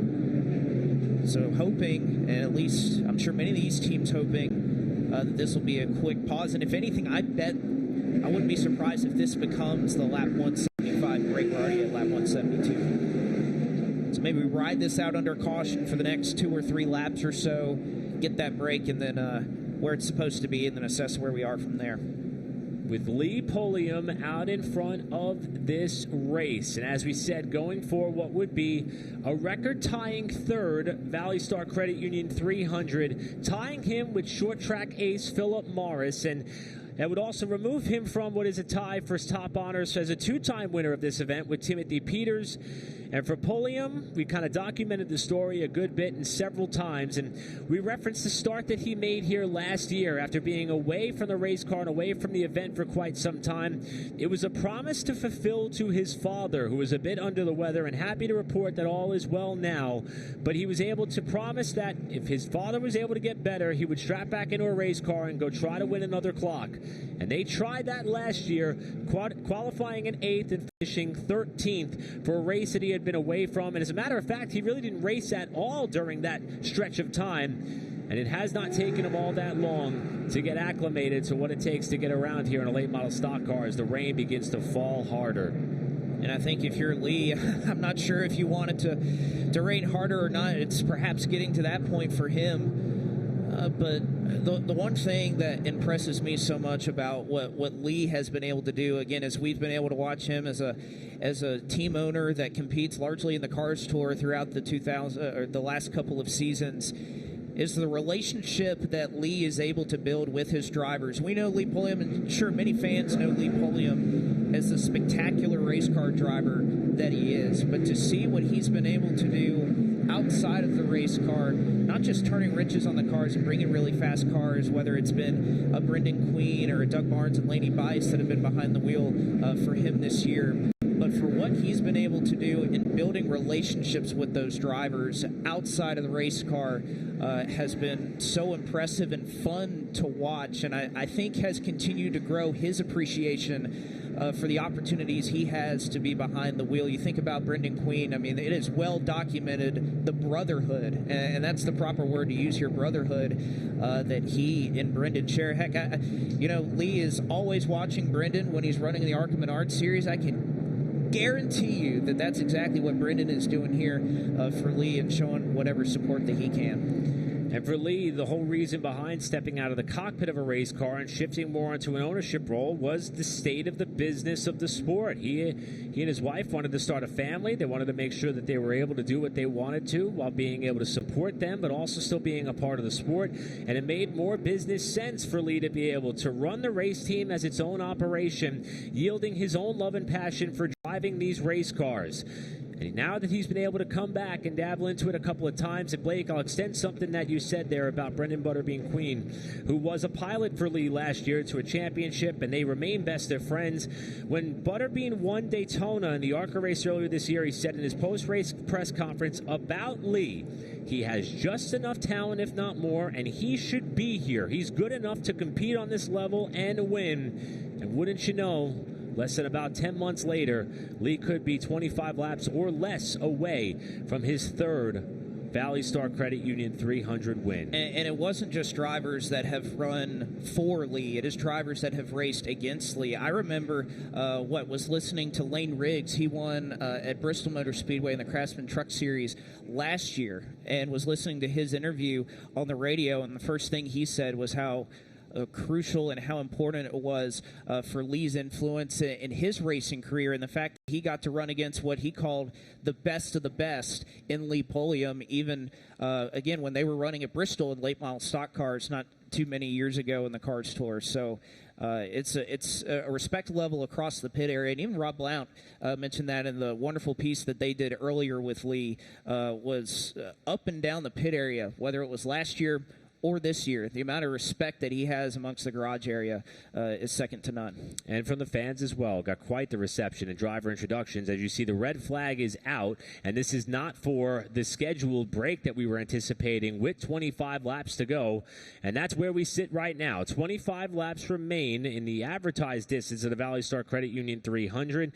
And again, we're kind of waiting to see what this weather pattern is going to do. And we've already proven once tonight that we have an arsenal of track drying equipment here in attendance at Martinsville Speedway. And I think that we now will kind of wait and see what direction we head here in terms of the status of this race and what this weather pattern is going to produce, as it's been pretty much unpredictable all throughout the week and weekend. So as things stand right now, it is Pulliam, Pembleton, Fryer, Cody Kelly, Connor Hall, your top five. Hall trying to cement the Virginia Triple Crown presented by Flow Racing, and he would do so in that fifth spot as things stand. Jay Crum runs sixth, Carson Lofton in seventh, Majeski, Eatman, and Grady your top 10. Well, what were you saying about what they hope is on the case now? I think Lee knows that he gets a grandfather clock if it keeps raining, so he looks up to the sky, to the heavens. Yes, pour it on there. Keep it coming. You see Carson Lofton taking an opportunity to get a little bit of a drink here as well. And again, just in a light holding pattern, as again, we kind of were at the splitting part of where this rain was. Yeah, there he wants it. Keep it coming. I would imagine some say it's hard enough to win this race no matter the circumstances, and you want to win them any way you can get them. I think Lee is proving why. Let's go trackside to Jacqueline. Beautiful. We're standing down here in the pit area, quite literally. Lee Pulliam just looked at the clouds and said, beautiful. And his team is doing the rain dance, because if this does become a called race, you will be the race winner. And the third Martinsville clock will be headed home to you. Are you going to line them up? Like, are you already thinking about that side by side? Ah, man, it'd be awesome. It's a little early to think about it, but please keep raining, Lord. Bring the rain. So I'm an old guy. I need a break. Just so thankful. I mean, I absolutely love this sport and love being a part of it, and never take for granted your opportunity to drive these race cars. So it is an absolute blessing, and I've had such a fun time with my guys. I want to back up just a little bit, because you said, I'm an old guy, I need a break. For someone who's in the seat once a year, the physical aspects that you go under today, obviously it's a little bit cooler than some of these late model races, but talk to us a little bit about that. Oh, I grew up logging. I mean, I grew up working hard. I didn't have any money, and I had to work hard, and we didn't have air conditioning, and we worked through some summer heat, and I'm used to it. So I got no quit in me, and just having a great time. So big thank you to Best Repair, Folsom Fence, and Carolina Drilling. I wouldn't even be here today, and it's been a lot of fun. Well, we got 25 more laps left to go in this race feature. We're going to let you sit in the rain and think about it just a little bit more, but currently our race leader is Lee Pulliam. Sending it over to James, who's standing by.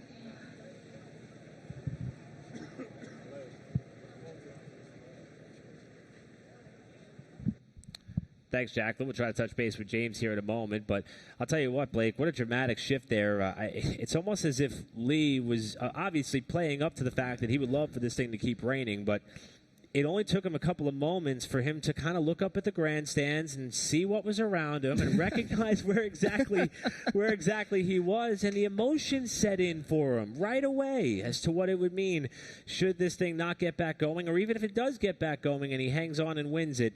It was a very powerful emotional shift for Lee between joking a little bit about the rain still falling, but then recognizing the gravity of this race. And I think that's why, again, that respect level is so high amongst his competitors. And what he mentioned, I think, was perfect, that he's with his guys and being able to carry the banner for him. He's been able to do it as an owner, so proud to do it as a driver, and just hoping that now, yes, he is hoping that it doesn't stop, as we'll catch up with James Pike, who's with Ty Majeski, who continues to march through this field. Ty Majeski, your car was bare bonded and probably still is sort of bare bonded pretty well on the front end of your Chad Bryant Racing machine, and yet somehow you've been able to drive to the front. So what have you figured out between the early race incidents and now to get this car in good position? Oh, just a lot of effort from all the Chad Bryant Racing guys. We've had certainly an eventful weekend. Had to change a motor this morning, and I kind of chased the car yesterday. Wasn't happy with our qualifying effort, obviously, and just snuck in the show. And once we kind of got some track position, we seemed to have a pretty good car. So, again, a huge thank you to Chad Bryant, a really good friend of mine. We don't get to race very often, but when we do, we certainly have a lot of fun. So we never make it easy on each other, but never lose that trust. And kept making the car better every time I hit the racetrack this weekend. And that's what it takes in these big races. So, yeah, we're marching through the front. I feel like we have a fringe top 5 car. So I hope we get back going. But if we don't, it was still a really good run to the front for us. Ty Majeski with a fighting chance here coming to the final segment of this race. Thanks, Pike. He started back at 39th spot. He's worked his way up to 8th. How about plus 31 for the reigning Truck Series champion, who will be back in his traditional vehicle about 1 week from tonight at the Charlotte Roval for the next Truck Series race. Less than a week from tonight is when that race will be held, not far from here, about 2 hours away at the Charlotte Motor Speedway for the 2-time Snowball Derby champion and 2-time South Carolina 400 winner in a late model stock car. Under our second red flag for inclement weather, Lee Pulliam, the leader. We'll come back and see if Mother Nature will let us see the finish of the ValleyStar Credit Union 300 right after this.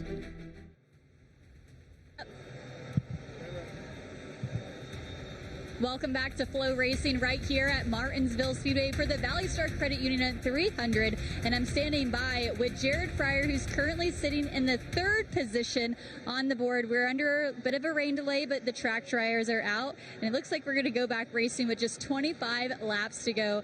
Jared, we spoke earlier today, and you said, I feel like this year I have the best shot I've ever had to bring home my own grandfather clock.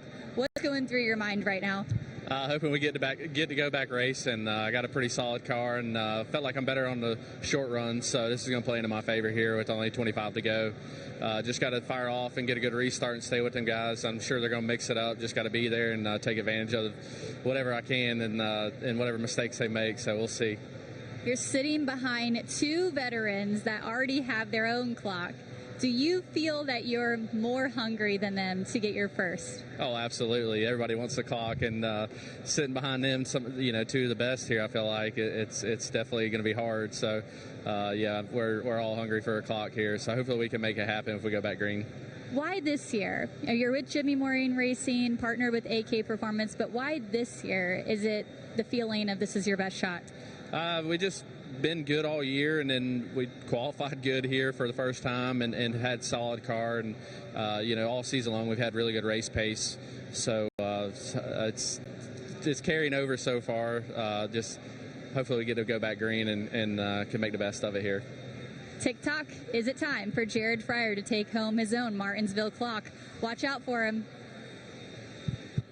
Thanks, Jacqueline, and he seems quite poised and quite confident of his chances should this race get back underway, and it's looking more likely that that'll happen, but that's someone who seems to feel like he's got what he needs. Well, and he echoed that same confidence. I got to talk to him before the Anderson race in the Cars Tour a couple of weeks ago, and he was just kind of reflecting on the year that it has been, and I think we've used the word appreciation a lot on this broadcast, and Jared is somebody who has been through down years in his racing career. You know, he said we won the championship in the Cars Tour several years back, and then we go out the next year and we can barely keep up, and we're struggling. And you know, he says he's been on both sides of that coin, and to be able to have a year like this where everything seems to click, you show up at the racetrack fast, you go out and execute, and obviously Jared Fryer is an incredibly talented race car driver. It's why prior to this race, I know we were kind of talking up here in the booth, and we were kind of, you know, making our race picks. I went with Jared Fryer. I thought that he was somebody that has had that speed throughout the 2025 season. It just seems that the stars are aligning for him, and hopefully in 25 laps for Jared Fryer, he'd love to be the first one up in this top 5 to try to get his first grandfather clock. Well, I think the driver and team that has earned the Perseverance Award on the day so far goes to 2016 ValleyStar Credit Union 300 winner Mike Looney, after being involved in, I don't even want to say an opening lap crash. How about a pre-race crash? Well, Mike and team are still in it, and he's with Pike. Mike Looney, you've gone through a lot tonight. There was the incident right off the drop of the green flag, and then we've seen so many racing incidents here, and a lot of drivers have called something, chaotic. They've called things maybe a little bit aggressive. You've seen a lot. How much does your experience help you navigate these waters tonight? Well, I don't know any experience can prepare you for riding around in all that carnage. I just want to thank God. I've been really blessed. We had some bad luck and got tore up before we got to green flag, but I knocked the toe in 2 inches on that car and come in pitted once. We got it to 1 inch and it run pretty good. We pitted again, got it about a ½ inch, and it's actually better than half of them guys that just put on 4 stickers. So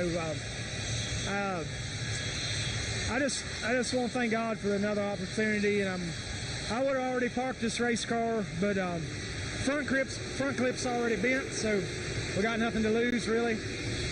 So a strong possibility that this might be my last race at Martinsville, so I'm just gonna enjoy. I'm gonna try to finish. Gonna try to relish every lap and just savor the moment. And we got 4 sticker tires laying down there in the pits. We're gonna come get here in just a minute, so I'm gonna pass somebody before this night's over. How much do you think the stickers are gonna end up helping you in the last 25?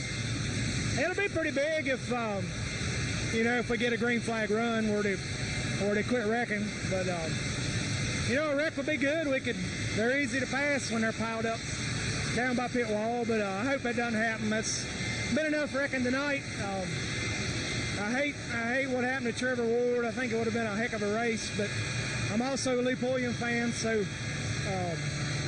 I'm riding around in the back playing and trying to watch the scoreboard at the same time. But like I say, just really blessed that God's put the people in my path all these years. I run my first race back in 2001 down here, and very few people's been able to string a career like that along, when you're not wealthy. So just very thankful.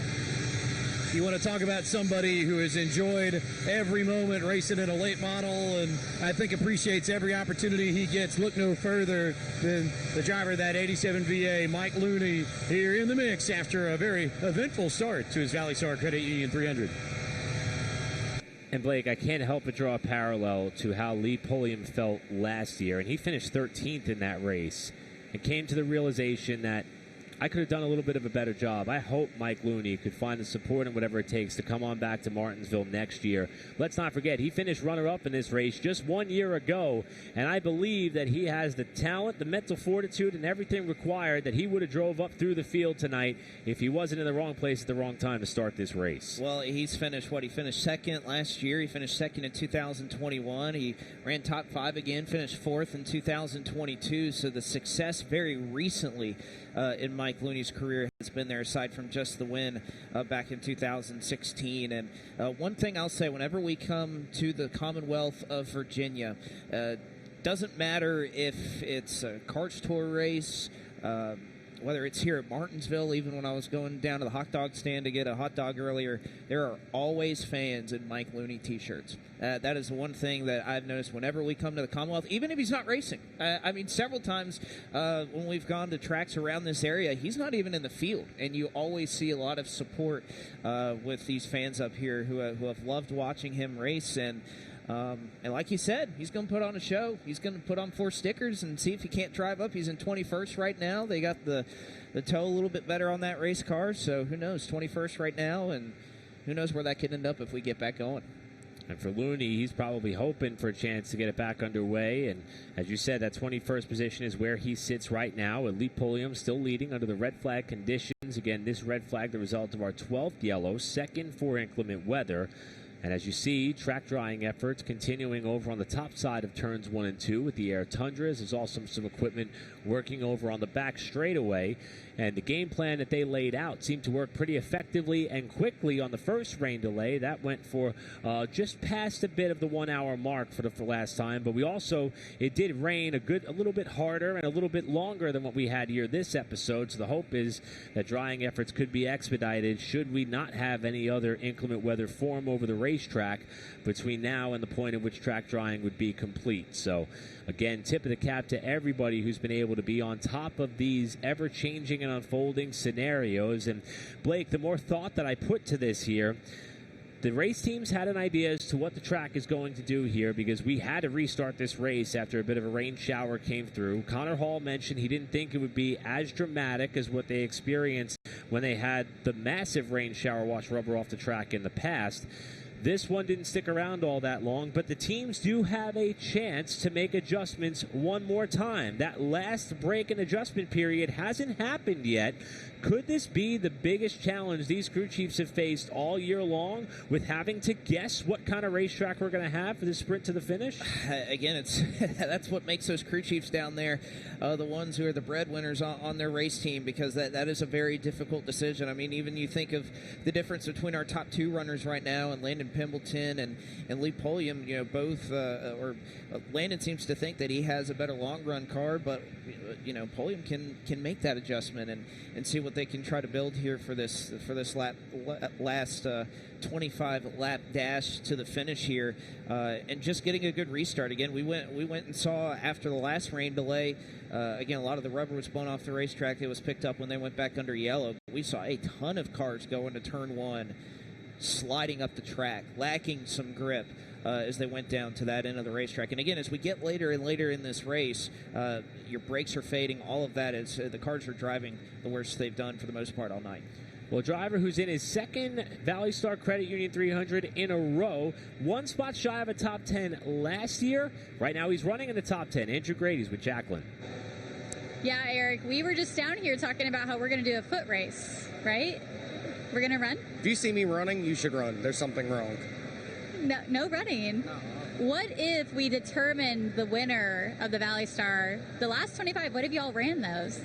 I'm in. Let's go right now. Start running. You could make that? Yeah, for sure. Okay, so marathon, just no sprinting? I wouldn't say marathon. One lap around here is a little different than a marathon, but I could do that for sure. Well, Andrew, Eric was just talking about your stats, and you have quite literally worked your way up through the field, now in the top 10. How are you feeling about these last 25 laps and your chances? I feel really good. We came in at the halfway break and made one tiny adjustment, but the only thing we really changed was 4 tires, and it gave me my race car back, and Ford Chassis brought me a great race car, and we're working forward. These 25 laps are going to be interesting. Everybody up front's got good cars, and we're going to get aggressive. A lot of rooting and gouging's been happening, so I'm kind of nervous for these last 25, but keep the fenders on it. And either way, I'm going to leave here with my held head. It's going to be a good night. I talked to some of the drivers after our first rain delay, and they said going back into it, it was definitely a different energy between the drivers. Is that what you're alluding to on just the aggression level that we'll have in this restart? For sure. It's anytime you stop and get time to think about it, it gets in your head. So these boys are going to be more aggressive, I think, and we got 25 to go. 25 to go at Martinsville is usually not good, so we'll see how it plays out. But huge thanks to Guild and ABC Hosiery, my family, Torque Chassis, Brian Shock Technologies, Clark Automotive, and Simpson Race Car Products. Appreciate all my guys, everything. Just have to ask, there's time to talk to some of the other drivers. Is there strategy, and have you talked to anybody to team up? I've talked to Lee, and that was it. I respect Lee. Lee's one of the best to ever do it, and if I don't win it, I really hope Lee Pulliam gets it done tonight. So as long as a one car wins it, I'll be happy. Thanks for talking. Andrew Grady, good luck to him. Blake, we could always trust an honest assessment out of Andrew Grady, and he echoed what you said earlier, the mutual respect throughout the entire pit area across what is a convergence of late model stock car talent. Andrew Grady echoing his sentiments and appreciation for the driver who's currently top of the pylon. Again, how many times do you hear from other drivers, I'm a Lee Pulliam fan? They may have grown up watching him race. Andrew Grady, the second-generation racer. His father, Tony Grady, was a lifer in the late model stock cars. Grew up running at Wake County Speedway and Southern National Motorsports Park, where he was track champion in 2018. And doing a solid job right here. Like you said, just persevering, staying in the top 10. We've had a lot of those tonight. How about Cody Kelly, too? Give a tip of the cap to him for what he's been able to do. Staying up in the top 5 essentially all night long. Has faced a couple of battles here and there throughout. They've made really smart decisions on these restarts. When they've been able to jump to the outside, they've been able to hold their track position. And Cody Kelly has just done a tremendous, tremendous job here tonight. Well, as you see, the track drying equipment starting to work their way through turns 3 and 4 and back onto the front stretch. We've been given some directive as to how we could expect the remainder of this race to form up with that break still looming. So the idea is when the go-ahead is given to the drivers, they're going to strap into their cars. They'll pull out on the racetrack and do one lap. Then the pit lane will be opened and all cars will funnel their way down to the pit lane. Drivers who elect to stop for service under this last chance during this race break formation will be allowed to pull up to their respective pit stalls. Those who are going to forego the chance to work on their cars have been instructed to pull to the outer side of the pit lane. So that's what we could expect to see once drivers are told to strap back into their cars and fire back up. And we talked about our chief starter, Brandon Willard. There's his father, Danny, watching the track drying efforts unfold as well. Everyone has been so diligent with making sure that we don't jump the gun too early and make sure this track is, in fact, race ready. And again, officials have already outlined and passed along the procedures to the competitors. That way, once the track is good to go, we get right back at it. And this is going to be really difficult to decipher for these teams. So the procedure is everybody's gonna go around, do a lap, and come back down pit road. Everybody's going to be pacing, and they're all going to enter at once. And usually, if you're a team, if you're a spotter, it's pretty easy if you are electing not to pit at this 25-lap break, because, again, it's not required of any team that's out here. It'd be pretty easy. Okay, you can see in order how everybody chooses to come down and service their car. You don't really have that option here because everybody's going to pit. So being able to keep track, if you're kind of in that middle pack area, you're around that 10th place and you're kind of considering whether to pit or not, it's going to be a lot harder to gauge just exactly how many drivers are actually going to take service. And because of that, they're going to come out behind the cars that don't. So that's going to be a difficult decision, or I think makes the decision a lot harder if you're somebody like an Andrew Grady that's running around the 10th position or so. There's 25 cars in the lead lap, but around that 10th, 12th place area, it's going to be a tough decision. Drivers have been called back to their cars, so we are going to give it a shot to round out the ValleyStar Credit Union 300. 25 laps to go. The final break and resumption of the race right after this.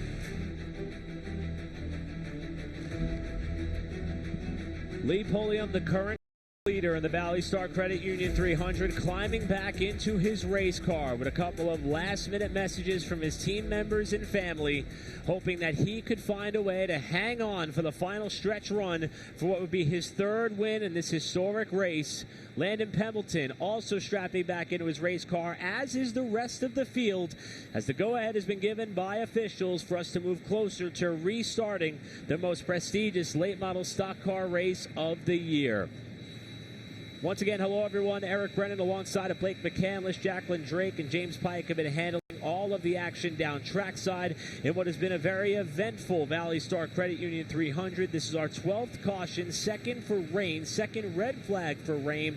But track drying efforts are just about wrapped up, and we're about to inch closer to not only the resumption of this race, but the last 5-minute race break opportunity for race teams to work on their cars should they choose so.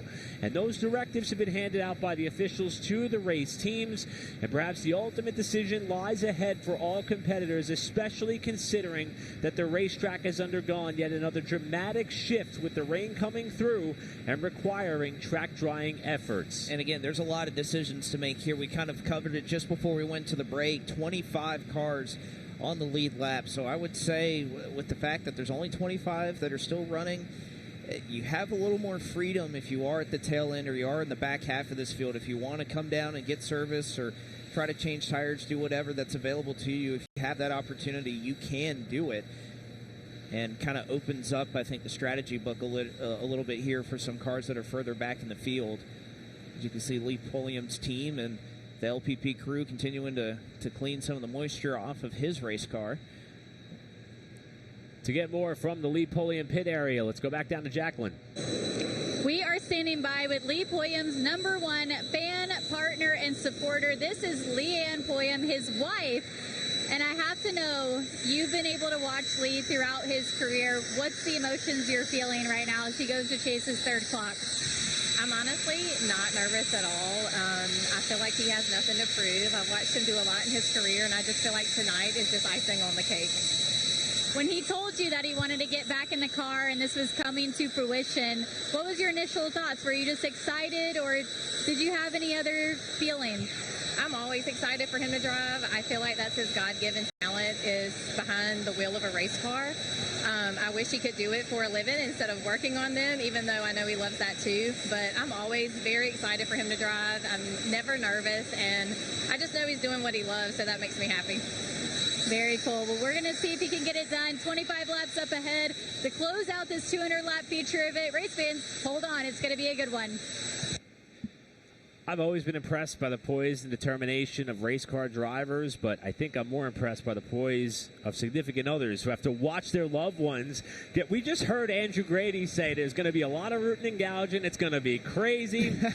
That's the most calm interview we've had all night. I know, right? And again, a lot of times when you're out of the race car, it's worse. When you're rooting for somebody that's in it, or you have a vested interest in the person that's behind the wheel of that race car, it makes you more nervous to be outside, to be watching it, but just a great perspective there to be able to see what this means to the Pulliam family. And just, again, we've said the word appreciation so much throughout the course of the night, and I think that's an embodiment that it's not just Lee, it's everybody a part of that family and what they have here tonight.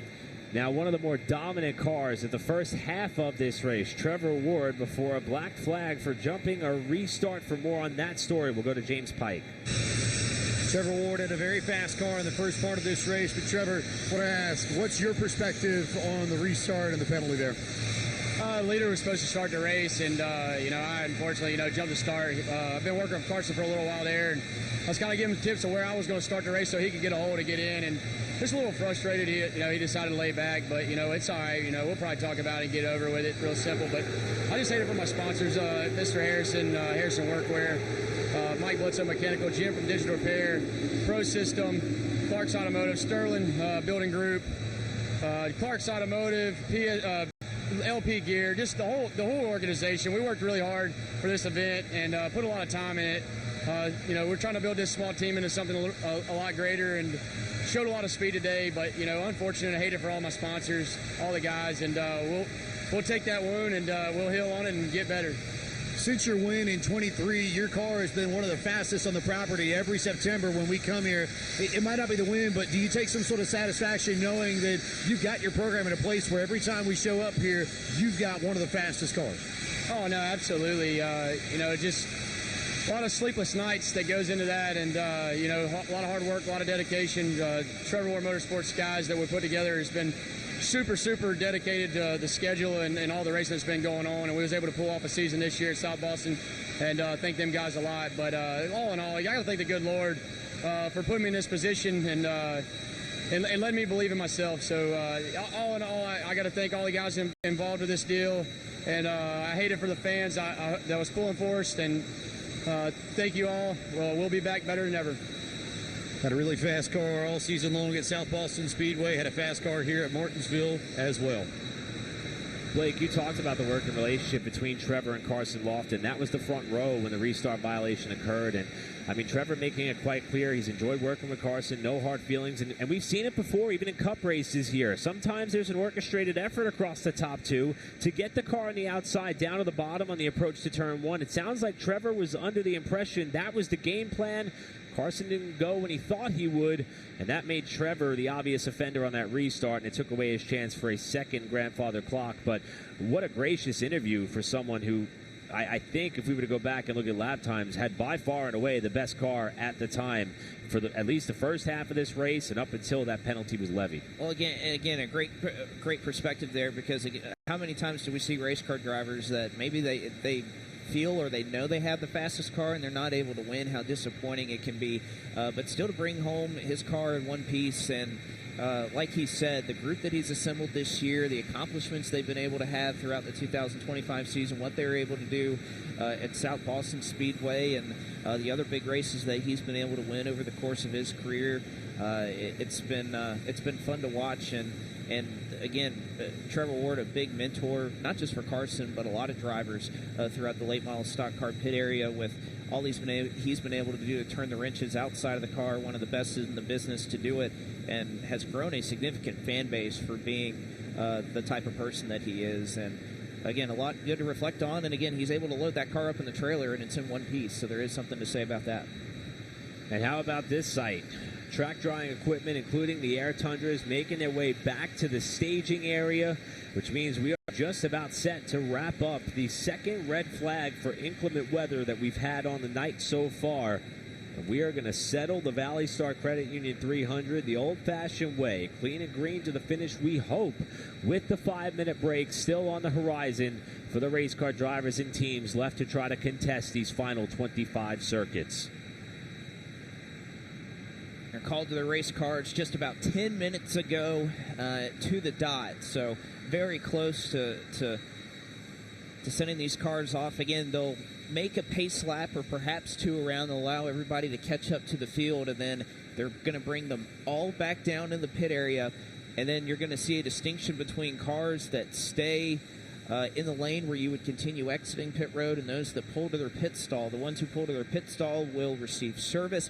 They'll also restart behind all of the cars that elect to stay out. And again, doing this procedure so that they can do just the last-minute cleanup or blowing off that they want to do on the front straightaway and in 1 to 2, because when you have cars pacing around, you can't have the air tundras out there doing their work. So curious to see what the decisions are here amongst many of your top runners. I think most of the cars in the back, of course, they're going to take the opportunity to make some adjustments because they're back there and they're not driving as well as you would imagine. So the strategy here, this is where it comes into play. Again, we used to throw this caution with 10 to go in this race, and there was a lot of strategy involved with that, but now with 25, it's still the same. Now, a change in procedure from what we passed along earlier, and it's for very good reason. Now officials have decided that if you're going to elect to stop, you could just simply come down the pit lane to your pit stall. If you're going to stay out, you could stay out on the racetrack. They feel the track is dry enough that they could leave the cars on track as they would under a conventional circumstance. So that's even more great news to indicate as the red flag is lifted. And Brandon Willard is showing the yellow silk once more, closing out our second stoppage for rain. And the field will now head back out onto this half-mile oval, drawing closer to the conclusion of this event with Lee Pulliam going to be the first to have to make the decision as to what they want to do with the pits being open this time by. And not even a flinch to the pit lane for our front runners at this time.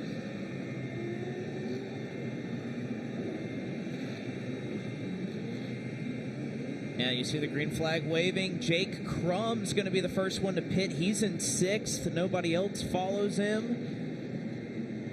And as we continue to watch, he's the only one right now. Dylan Harville looks like he might, but is going to stay out on the track as well. So just Jake Crum, huh? And I'm not quite sure that they were, in fact, ready for it. So Crum's team having to scramble a little bit for the driver who was running in 6th at the time, and they're looking underneath the back end of that race car. You can see the green flag was being waved, so the pit road was open, but I think you're right. I don't know if they anticipated leaving pit road, having half a lap, and then having to decide whether they'd come back down. A couple more have joined him. Mike Looney, as we caught up with prior to the break, said that he was going to come down and put 4 stickers on it. Caden Quapple in the 8. Chase Burrow in the 00, who's had that damage since trying to avoid that wreck on the front straightaway. But yeah, it looks like amongst your, pretty much amongst your front runners, the only driver in the top, I would say 15 that pit there was Jake Crum in the 12. So it seems like that for most of the front runners, pretty much that whole front end of the pack, they've got what they've got from this point to the end. Although now we're back under red. Yeah, and it looks like there is a jug of fluid there on the backside of this car, so evidently there is something mechanical amiss with one of the former winners of the ValleyStar Credit Union 300, and I believe this is the stoppage for the 5-minute break for the cars that have elected to come down. The thumbs up has just been given to the team. So now the Crum team is going to be able to go to work, as is Mike Looney, as is Caden Quapple. And I think the only other car out there is Chase Burrow, who's also on the pit lane. He, too, sustained some damage. And there's those sticker tires that Mike Looney was telling us about. Looks like they're going to slap those on and see what he's got.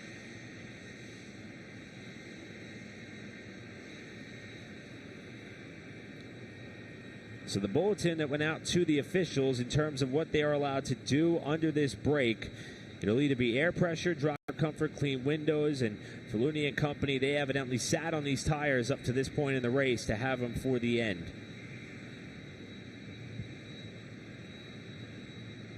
It looks like Chase Burrow taking the same opportunity here in his pit stall. But again, I think as far as these late race breaks, this is probably the least amount of cars we've seen pit at this juncture of a race here in the ValleyStar Credit Union 300. So our second red flag, 47 minutes in length, getting set to wrap up our 12th caution of this race as we inch closer to the resumption and conclusion of the 2025 ValleyStar Credit Union 300. Come on back for the finish right after this. The only remaining small handful of cars that have come down the pit lane to take advantage of the last 5-minute break they have up for grabs are starting to make their way back to the speedway, including Mike Looney and a couple of more before the field will roll off behind the pace car and get set to resume the ValleyStar Credit Union 300 for what has already been an eventful, wild, contact-filled, and weather-interrupted affair. But we appear to be set to see how this race is going to close out with a pair of veterans and former winners of this race representing the front portion of the field.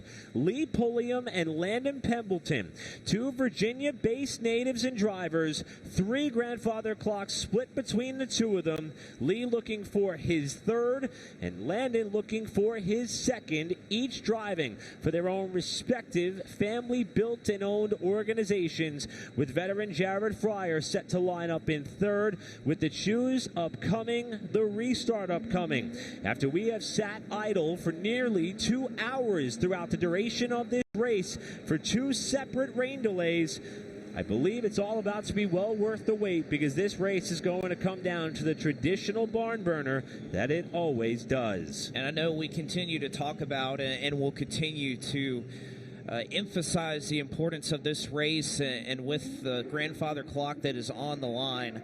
But again, still a Triple Crown that is up for grabs here tonight. A driver that will be crowned on a throne post-race for the first time and will garner $20,000 for the Virginia Late Model Triple Crown presented by Flow Racing, who injected an additional $50,000 into this purse for each of these 3 events that have been so fun to be a part of. Luckily, I've been able to go to each of these races, and whether it was South Boston for the 200 several months ago and the Hampton Heat, and of course what we've had here at the ValleyStar Credit Union 300, just a lot of excitement, especially tonight with what we've seen throughout the course of these first 175 laps. But worth keeping note of with all of that going on, with the fact that Connor Hall and Carson Lofton, who as things would stand right now, again not official, but as they stand right now, would be your top 2 runners in this Triple Crown as of this moment. Kate Brown in third, Parker Eatman in fourth, Doug Barnes Jr.,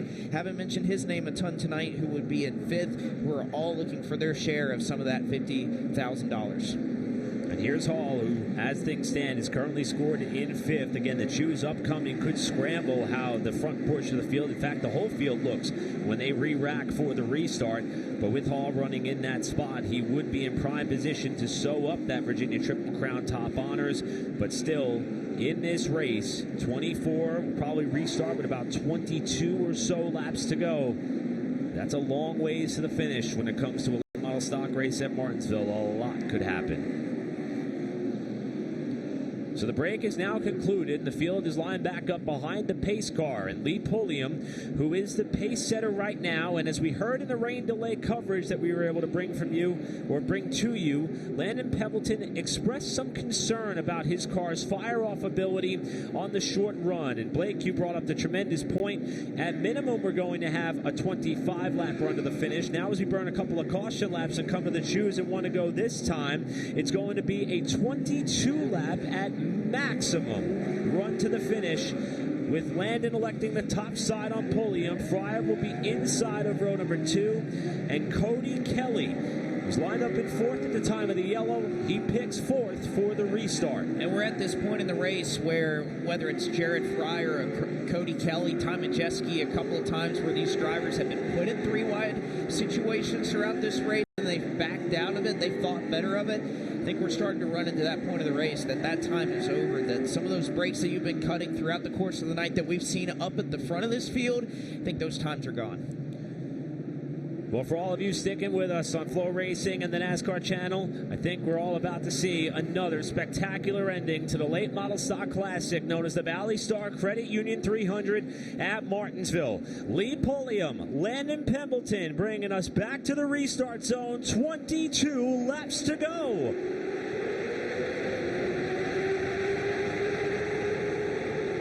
Already banging doors on the approach to turn 1 for the lead. Pulliam got a good launch off the corner. They bounce again off one another on the back straightaway. Pembleton was perhaps just a nose in front as Pulliam trying to escape with the race lead. Pembleton going to stick on his right rear as they come across the start-finish line. Fryer able to get back down to the bottom. Kelly trying to do the same to shut the door on Connor Hall out of turn 2, and he's able to do so in the 16. And a nudge from Pembleton to Pulliam for the race lead. Now it's Landon Pembleton to the bottom side for the top spot. Pulliam trapped up top. Pembleton back to the point, but Pulliam fights back on the outside. And there's Jared Fryer. That's exactly what he needed. These two battling it out side by side to give him a chance. He thinks he's got a shot at it. Pulliam's got to get down clear. Contact made as Pulliam tried to get back down to the bottom. Fryer is there as they go into 3 and 4. They touch once again off the corner, but Pulliam allowing Landon Pembleton to escape and come together for second. And that gave Fryer a terrible angle getting into turn 3, and he somehow survived the corner. Pembleton trying to break free. Pulliam and Fryer bounce off each other again on the backstretch, with Cody Kelly peeking to the low side. And Landon Pembleton continuing to love what he's seeing in his rearview mirror. Fryer has to protect after he got a little bit loose off of 4 as Kelly tried to make the move, not able to do so. But all of that battling between Pulliam and Fryer allows Pembleton a little bit of insurance. 6 or 7 car lengths as the Triple Crown points leader, now getting passed by Parker Eatman and Doug Barnes Jr. looking to do the same. And all the while, Ty Majeski has gotten up into the top 5. Here's Doug Barnes Jr. trying to get up into the top 10 for one of the first times tonight. Gets past Connor Hall. Cade Brown trying to size up Hall, who's losing spots in what could be a pivotal battle for that Triple Crown title. And again, Carson Lofton would be the driver he's battling right now. He's in 6. So it's starting to get closer as the caution flag is back out. Car slow in turn 4. It's the 7C of Corey Pack who looked to be off the pace. And I believe Matt Waltz, our Hampton Heat winner as well in 2025, also swept up in that incident to draw the 13th yellow flag of the night.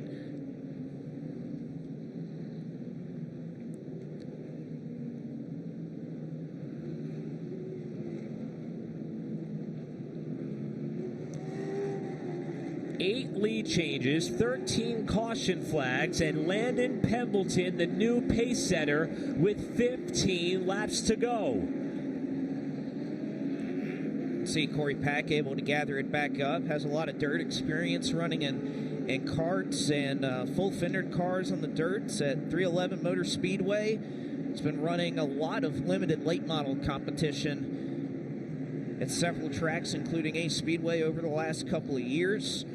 And looking to garner some experience here in the late model stocks, and put up a great qualifying lap yesterday, going out early, able to maintain enough to qualify into the race through his qualifying race, and sure very happy to be in the field here tonight. But Matt Waltz locked into this race, unfortunately, just has not had the pace that we saw out of that car, which again could very well be battling for the Virginia Triple Crown when all was said and done. Again, originally crossed the line in second back at South Boston Speedway a couple of months ago.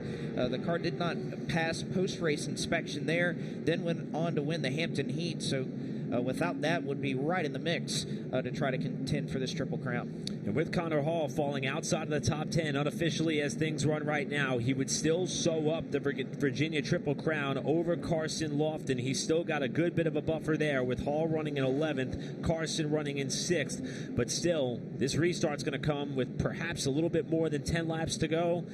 A lot could still unfold, especially at the front of the field. Landon Pembleton didn't necessarily perfect the restart per se, but got down in line well enough on the approach to turn 1 to be able to open the door on the bottom, and he will be in possession of this race, perhaps when it matters most for one of the late charging restarts that we're about to see. And now the question becomes, does Pulliam want the shot on the outside, or does he want to follow Landon down into the corner and maybe give Fryer a chance to jump up to that front row? I feel like all day, Blake, we've seen anybody who was in that second spot, they want to be on the front row. Yeah, and I think that's the decision that you go with there, and you hope to replicate what Landon Pembleton was able to do on that last restart. Maintain for about a lap or so, cross down at the perfect time. A little bit of contact made between those two, but executed that restart very, very well.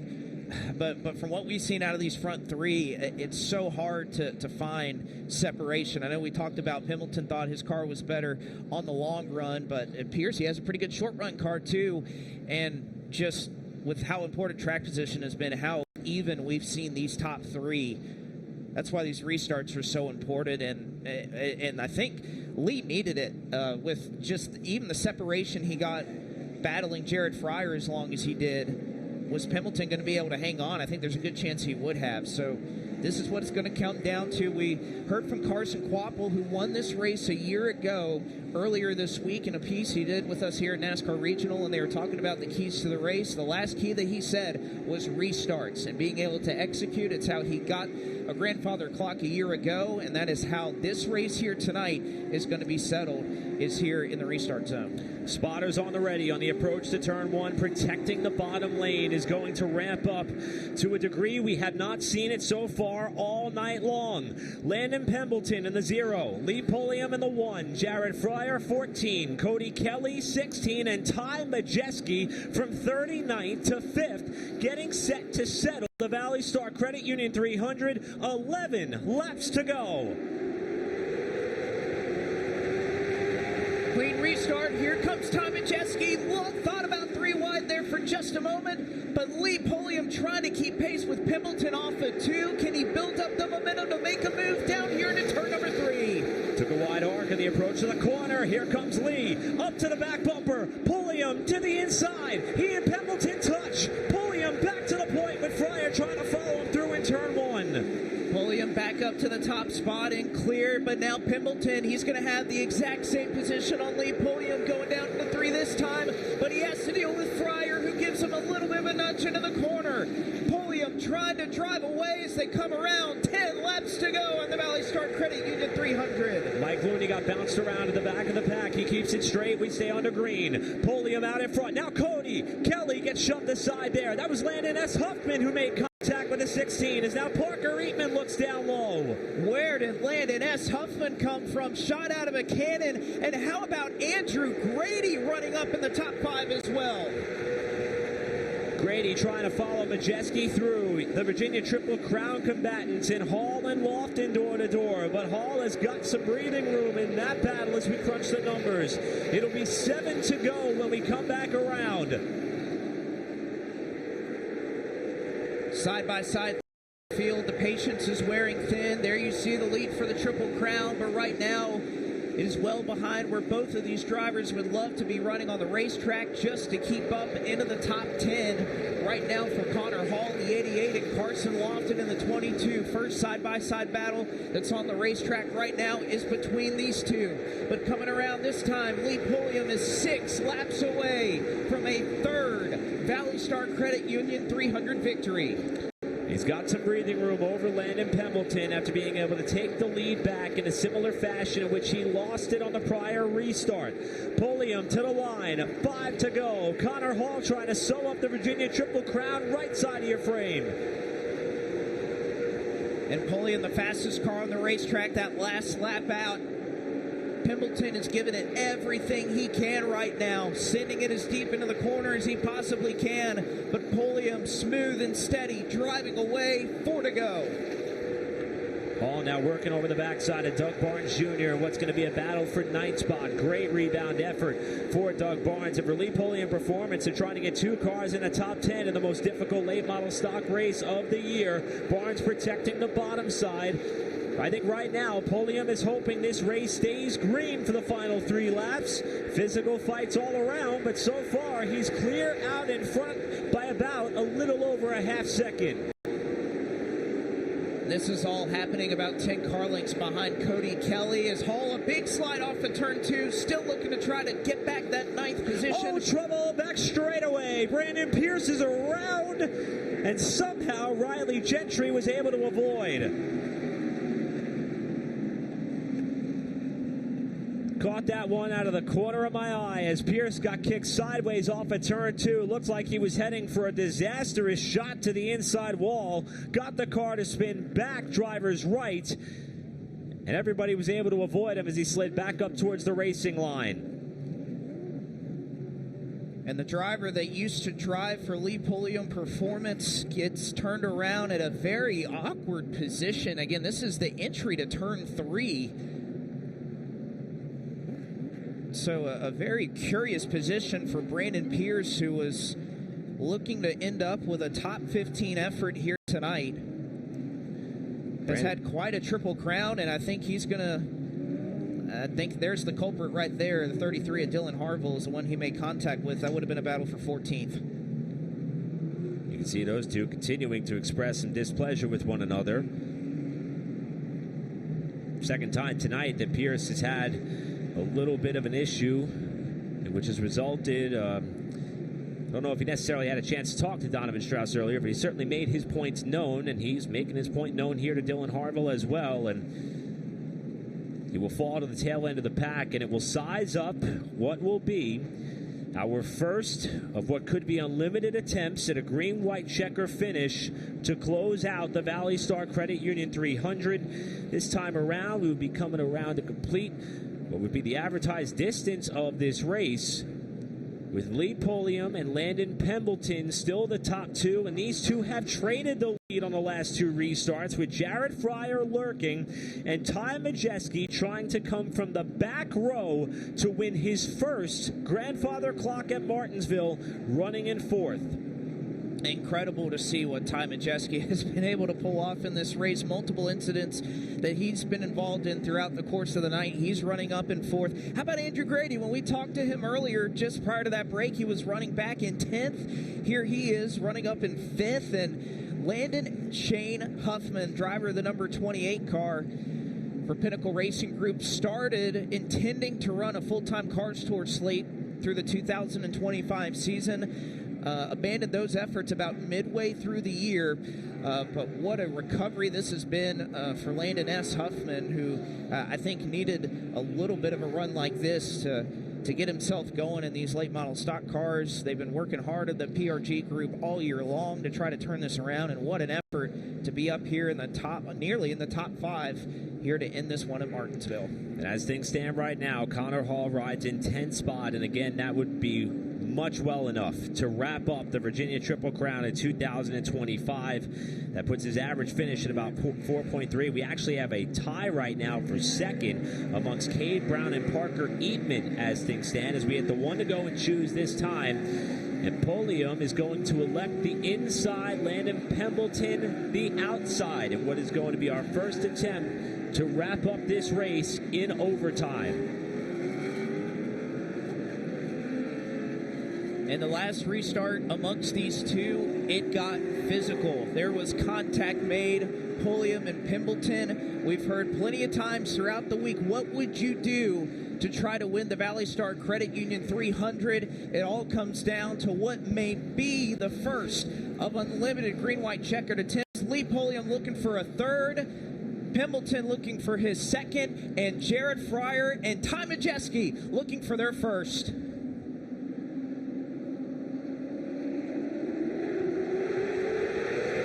How about a drag race to turn one? Majeski doesn't get going. Everybody starts to pile up behind him. Harville's got major damage. Race stays green, and Pulliam has got the lead off two. Going down to the 3 this time. This is where you're going to have to set up a race-winning move. Into the back of Lee Pulliam. Here comes Pembleton to the inside. Side by side. White flag is out. 1 lap to go here in Martinsville. Pembleton looking for the race lead down into turn number 1. Pulliam trying to square him back up, but I don't know he's going to have the room. Off of turn number 2. Pembleton the leader. Last chance for Pulliam. Here he comes to the back bumper. Shoves him wide. Here they come to the checkered flag. Pembleton, by inches, wins his second ValleyStar Credit Union 300. Wow! 24 one-thousandths of a second. What a race. 2 rain delays, 14 cautions, an overtime finish, and an absolute thriller.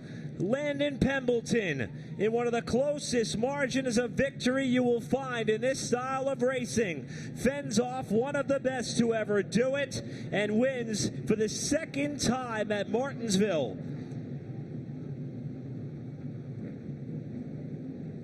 And that is a thumbs up there from Lee Pulliam. That is a sign of respect from him. As Landon Pembleton, you can see the excitement for him. What an effort. And what a happy R&S race car bunch. Told us during the rain delay he didn't think he had that good of a short run car. I don't know that you have much of a shorter run to the finish than a 2-lap shootout in a green-white checker. He withstood the contact from Pulliam, which that was how they were racing the last 3 restarts. It was a little bit of fair push and shove that was going on. Nothing egregious, nothing that got out of hand. And as you said, Blake, an unbelievable margin of victory amongst those two at the finish line. And well worth the wait by all involved to get this race to its conclusion. And Landon Pembleton is pumped.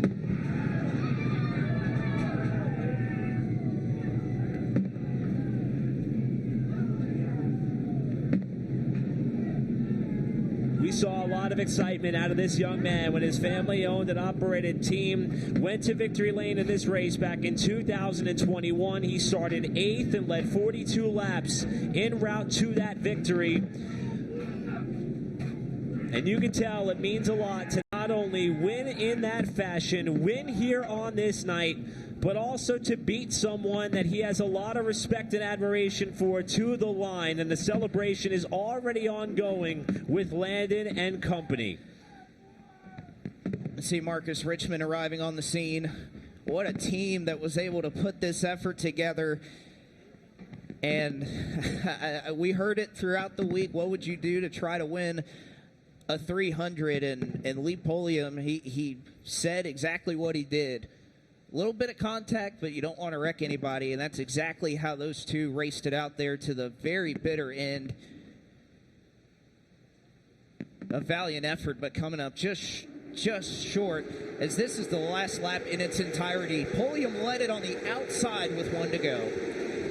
And then I thought right here Lee was going to have a hard time getting that shot, but he got a great drive on the outside off of turn 2. Pembleton decided to protect the bottom lane the whole way down the backstretch. That was the right move. Here's Pulliam with the nudge. He gets down to the inside, but just couldn't get the drive off. And Pembleton fends him off by about the bodywork of the nose to win. And look at this. Lee is the first one of the other competitors to come on over and congratulate Landon on the win. And that's quite the smile for someone who came up just shy of winning this race for the 3rd time. That's how you do it right there. Shook a hand with Marcus Richmond. Again, 2 competing owners that see each other on a near bi-weekly basis in the Cars Tour. And Pembleton, so much elation as he jumped out of the car. Was wondering if he was going to take a moment to just ride around the track and soak this one in, but going to have to turn his car back around to get another grandfather clock.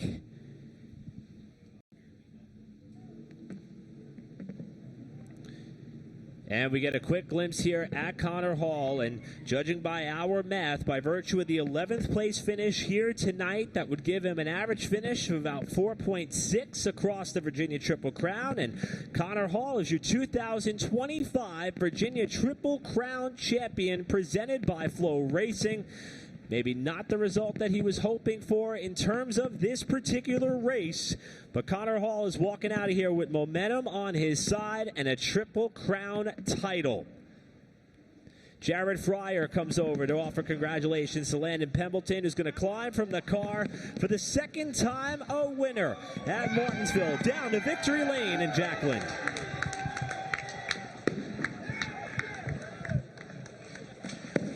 Out of the car he comes. Landon, take a look, because now you're going to have two of these sitting in your house. Mini Tyrell comes over and gives him a congratulations. Landon, you had everybody up on their feet. All of these race fans had their hands clapping and cheering. A drag race between you and Lee Pulliam. Our nails, we were biting them. What was going through your mind, and how were you able to capitalize? Well, first off, I just want to say to everybody watching, that's how you're supposed to race a late model stock. I just beat the GOAT, man, and it's good to go toe-to-toe with him. I'll be honest with you, I've learned most of my stuff from Peyton, another rival, Lee, and Phillip as well. Phillip really taught me how to get around this place. So this is honestly electric, man. It's unbelievable. I could soak this one in a little bit better than the first one.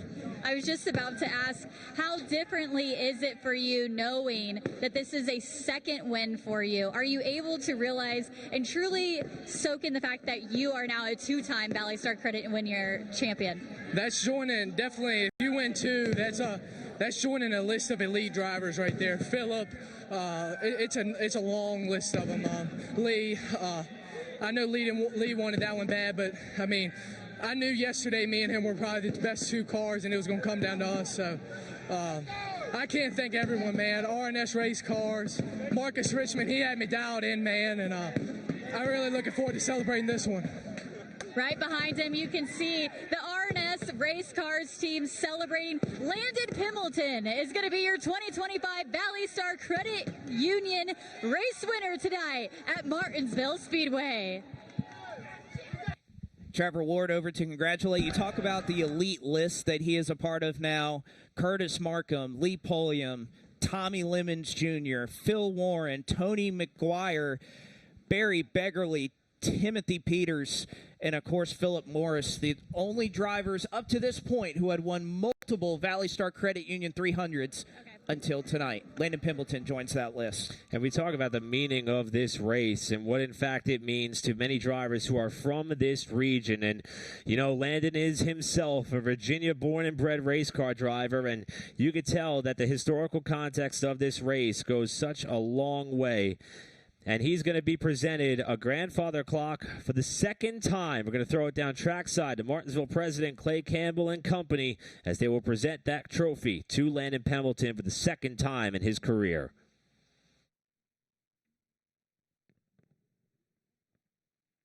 Landon, winner of the ValleyStar Credit Union 300. Congratulations on behalf of all the fans up here, all the folks at Martinsville Speedway, ValleyStar. What a run. Tell us about it. Honestly, it's unbelievable to come here and beat the GOAT, man. Like I consider him, Peyton, and Phillip the three that kind of set late model stock on fire. And learning from all three of them, being with Lee last year, I wish it would have been like that last year, but circumstances changed, and man, we had a hot rod tonight. Had a hot rod from the beginning, was able to work up, and really looking forward to celebrating this one. Awesome. Well, I know you've got one grandfather clock. What are you going to do with this one? Hopefully I'm going to take that one with me. All right. Congratulations again. And now I'd like to turn it over to CEO of ValleyStar Credit Union, Mike Warren. Mike? Landon, congratulations. I think it was 2021, my first year here. I shook your hand. I'm going to do it again. Great racing, young man. Awesome to see you again. Congratulations. Thank you all for coming. We really appreciate it. Look forward to next year being better, bigger, and even more people here. So thank you. Thank you, Clay, and thank you to the track. Thank you, fans, for sticking it out tonight. We appreciate you. Thank you.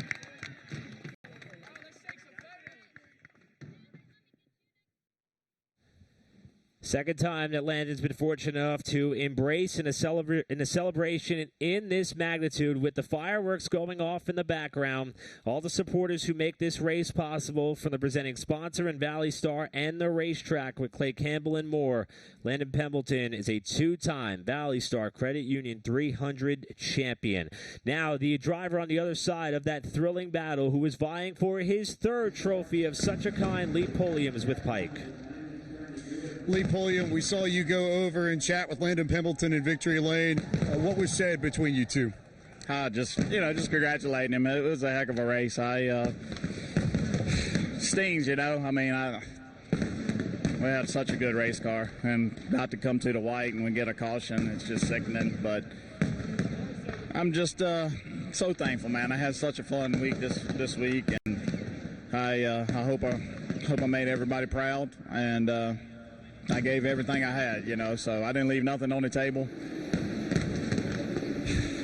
That one hurts just because we were so good, and to race 3 times in the last 6 years and come and do what we did tonight is, I hope it's a cup owners out there scratching their head, wondering how I got through the cracks, and not picked up. But it was a lot of fun. So many emotions going through you right now. Which one's the most prevalent of them all that you're feeling?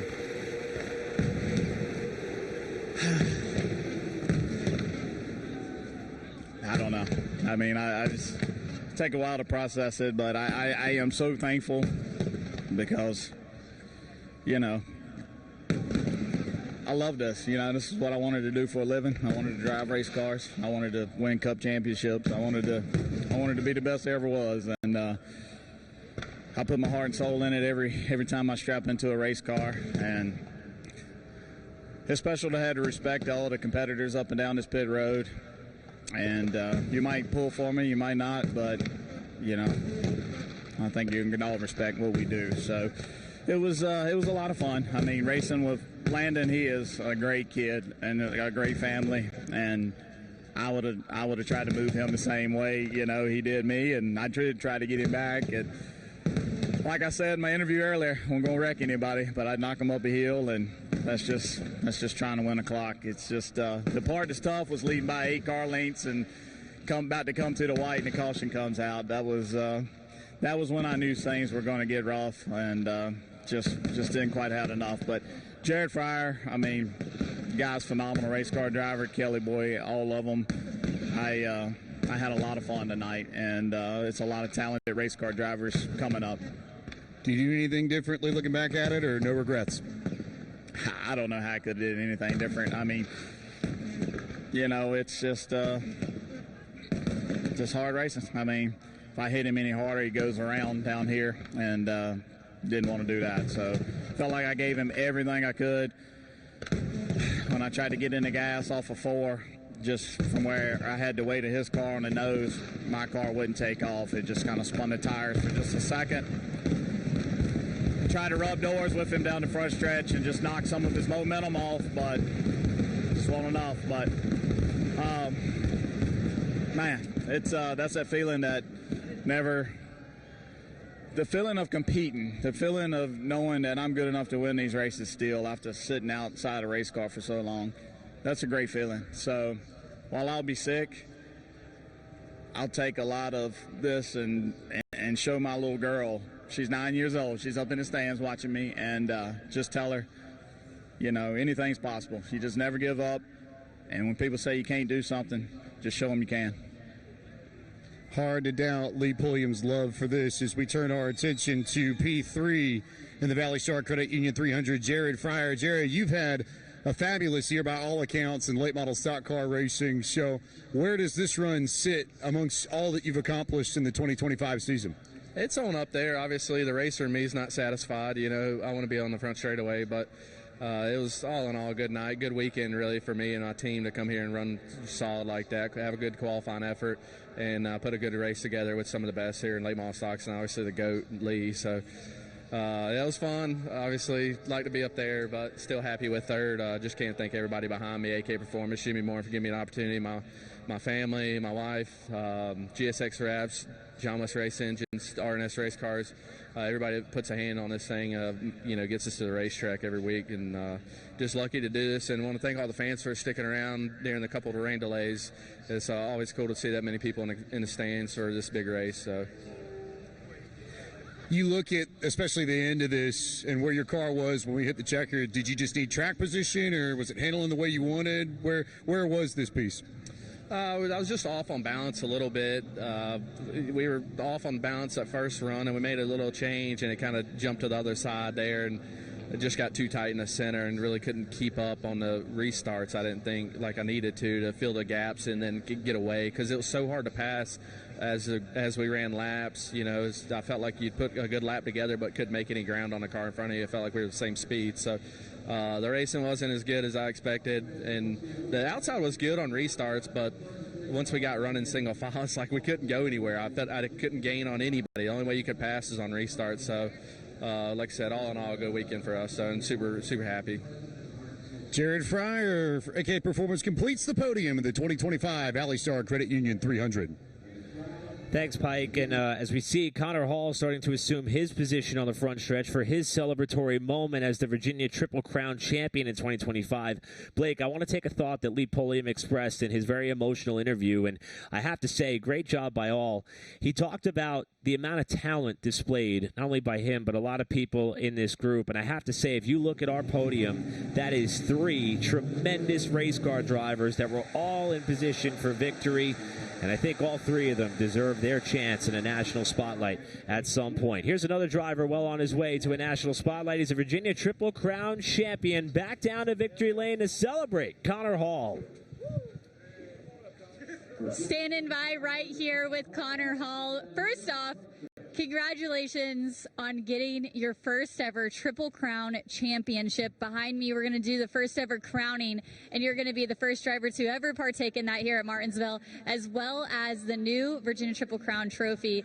You're going to be taking home $20,000 in the bank. What does it mean to you, Connor, to add this to your resume?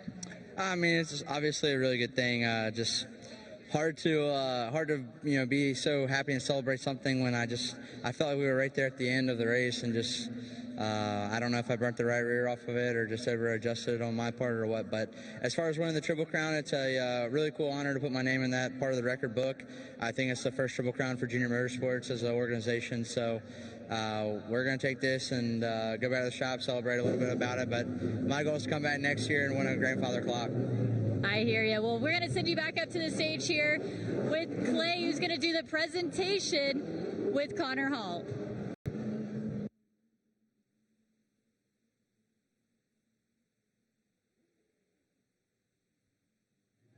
We'll get you right in the center here. Connor, congratulations on the 2025 Virginia Triple Crown champion. Congratulations. On behalf of Bill Mullis, Langley Speedway, Brandon Brown, South Boston Speedway, and Martinsville Speedway here, way to go. $20,000. On behalf of Flo Racing, thanks to Flo for doing this year. Awesome run for you. And we got a check here. I'll let you talk to Bill and Brandon, and then we'll put you in the throne and get your crown here. Money, crown, doesn't get any better than that. So congratulations. Thank you.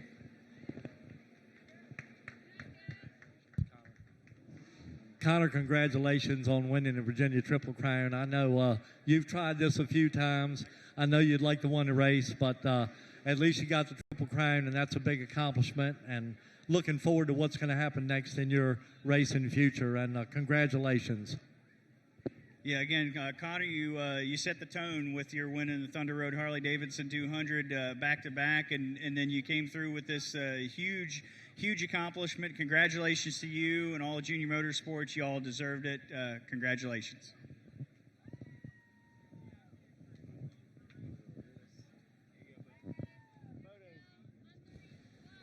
$20,000. And as we heard from Brandon Brown, that one of the big reasons why that came to fruition for Connor Hall, the victory in what was the kickoff race for the Virginia Triple Crown this year, the Thunder Road Harley-Davidson 200 at South Boston Speedway, one spot shy of the double up at the Hampton Heat. And here tonight, he talked about how the race unfolded for him, being just one spot shy of a top 10 effort here for what would have been his first top 10 in this race for Connor Hall.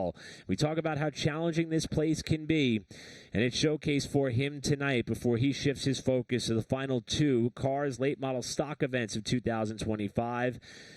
And now he gets to be crowned the Triple Crown King here at Martinsville Speedway.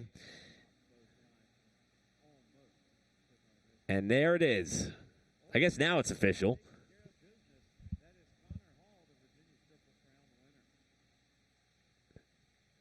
That's got to feel good, Blake. $20,000 check, a crowning, a throne. I'll take it all. There you go. $20,000 to him. And, again, congratulations to Connor Hall.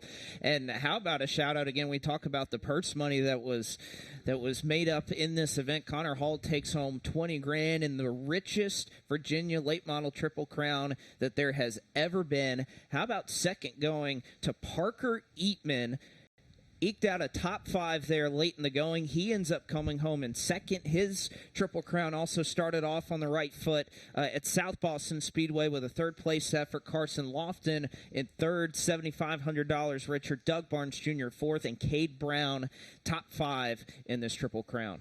Unbelievable, and this is a motorsports event that just gets bigger and bigger each and every year. And as we look back on the end of this race, again, a thrilling photo finish between Landon Pembleton, who wins it for the second time. Lee Pulliam comes home in second spot. An unbelievable effort there. Jared Fryer third, Andrew Grady fourth, and as you said, on that last lap, Parker Eatman gets around the Truck Series champion Ty Majeski unofficially to finish in the fifth spot. Yeah, and how about we mentioned there late in the going, Landon S. Huffman, a fantastic run for the PRG group. Cody Kelly hung around the top 5 all night long. I think Hartsville, South Carolina will have a good celebration with that run. Doug Barnes Jr., the other Lee Pulliam performance car, puts a pair of those team machines up into the top 10 after his crash at South Boston Speedway. Carson Lofton, who dominated early in this race, started on pole, ends up with a top 10 finish. And how about Connor Hall, the Virginia late model Triple Crown presented by Flow Racing champion, and Ryan Matthews, can you believe it, with all the adversity that team had all night long, ends up with 12th. The rest of the results will continue to roll across your screen here, and a couple of the notables there. Jake Crum, who had a pit last stop, unfortunate for him there. We saw Brandon Pierce go for the last spin to draw the caution to set up the green-white checker. He comes home in 23rd. Hampton Heat winner about one row ahead of him there in that 21st spot. As we see some of the drivers and teams who, we're not even on the second page of results here, and we're seeing cars and teams that suffered misfortune in exponential lengths, including Mike Looney and what he said maybe his last Martinsville stop in that 17th spot. We hope to see Mike back, but nevertheless, hats off to he and that team for keeping it rolling. He didn't lie. He said he was going to pass some cars. He got about 6 or 7 there at the end with those 4-sticker tires. So Mike Looney, he held to his word. The rest of the results will continue to roll on by as the celebratory efforts continue. Perhaps the most dramatic moment of the night involved Tristan McKee, who eventually had a motor expire. He finishes 27th. The car he tangled with earlier, Sam Yarbrough, 33rd, one of the favorites, and Landon Huffman involved in the early stack-up in Turn 2, 35th. And the last page of results for our 40-car field will represent some of the drivers who were taken out very early in the going, including before even the green flag that took out Daniel Silvestri, Blake Stallings, and more in what was a chaotic but well worth the wait finish for the ValleyStar Credit Union 300. Blake, second time you and I have had a chance to cover this race, and I got to tell you, I don't know how we could add any more prestige or importance to the event because it was on full display all night from start to finish. Well, and it was on full display from the Thunder Road Harley-Davidson 200 to start this Triple Crown. Hats off to NASCAR Regional, to Flow Racing, for all the partners that made this entire Triple Crown possible. possible. It was made to be the biggest in the history of this event, and no doubt about it, it lived up to those expectations all throughout each of these 3 races. Thrilling races. Connor Hall won, Matt Waltz won, and now we ended here with Landon Pimbleton collecting his 2nd grandfather clock. It was a thrilling ride, and can't wait for next year. Already looking forward to 2026 for sure. 14 cautions, 2 red flags for rain, just less than 2 hours total. And I think it was well worth the wait for all who stuck it out here at the track and those watching along from home. On behalf of our entire hard-working, dedicated production team, our incredible pit crew team down there, James Pike, Jacqueline Drake, Blake McCandless, I'm Eric Brennan. So long from Martinsville. Congratulations to Landon Pimbleton and Connor Hall. We'll see you next time.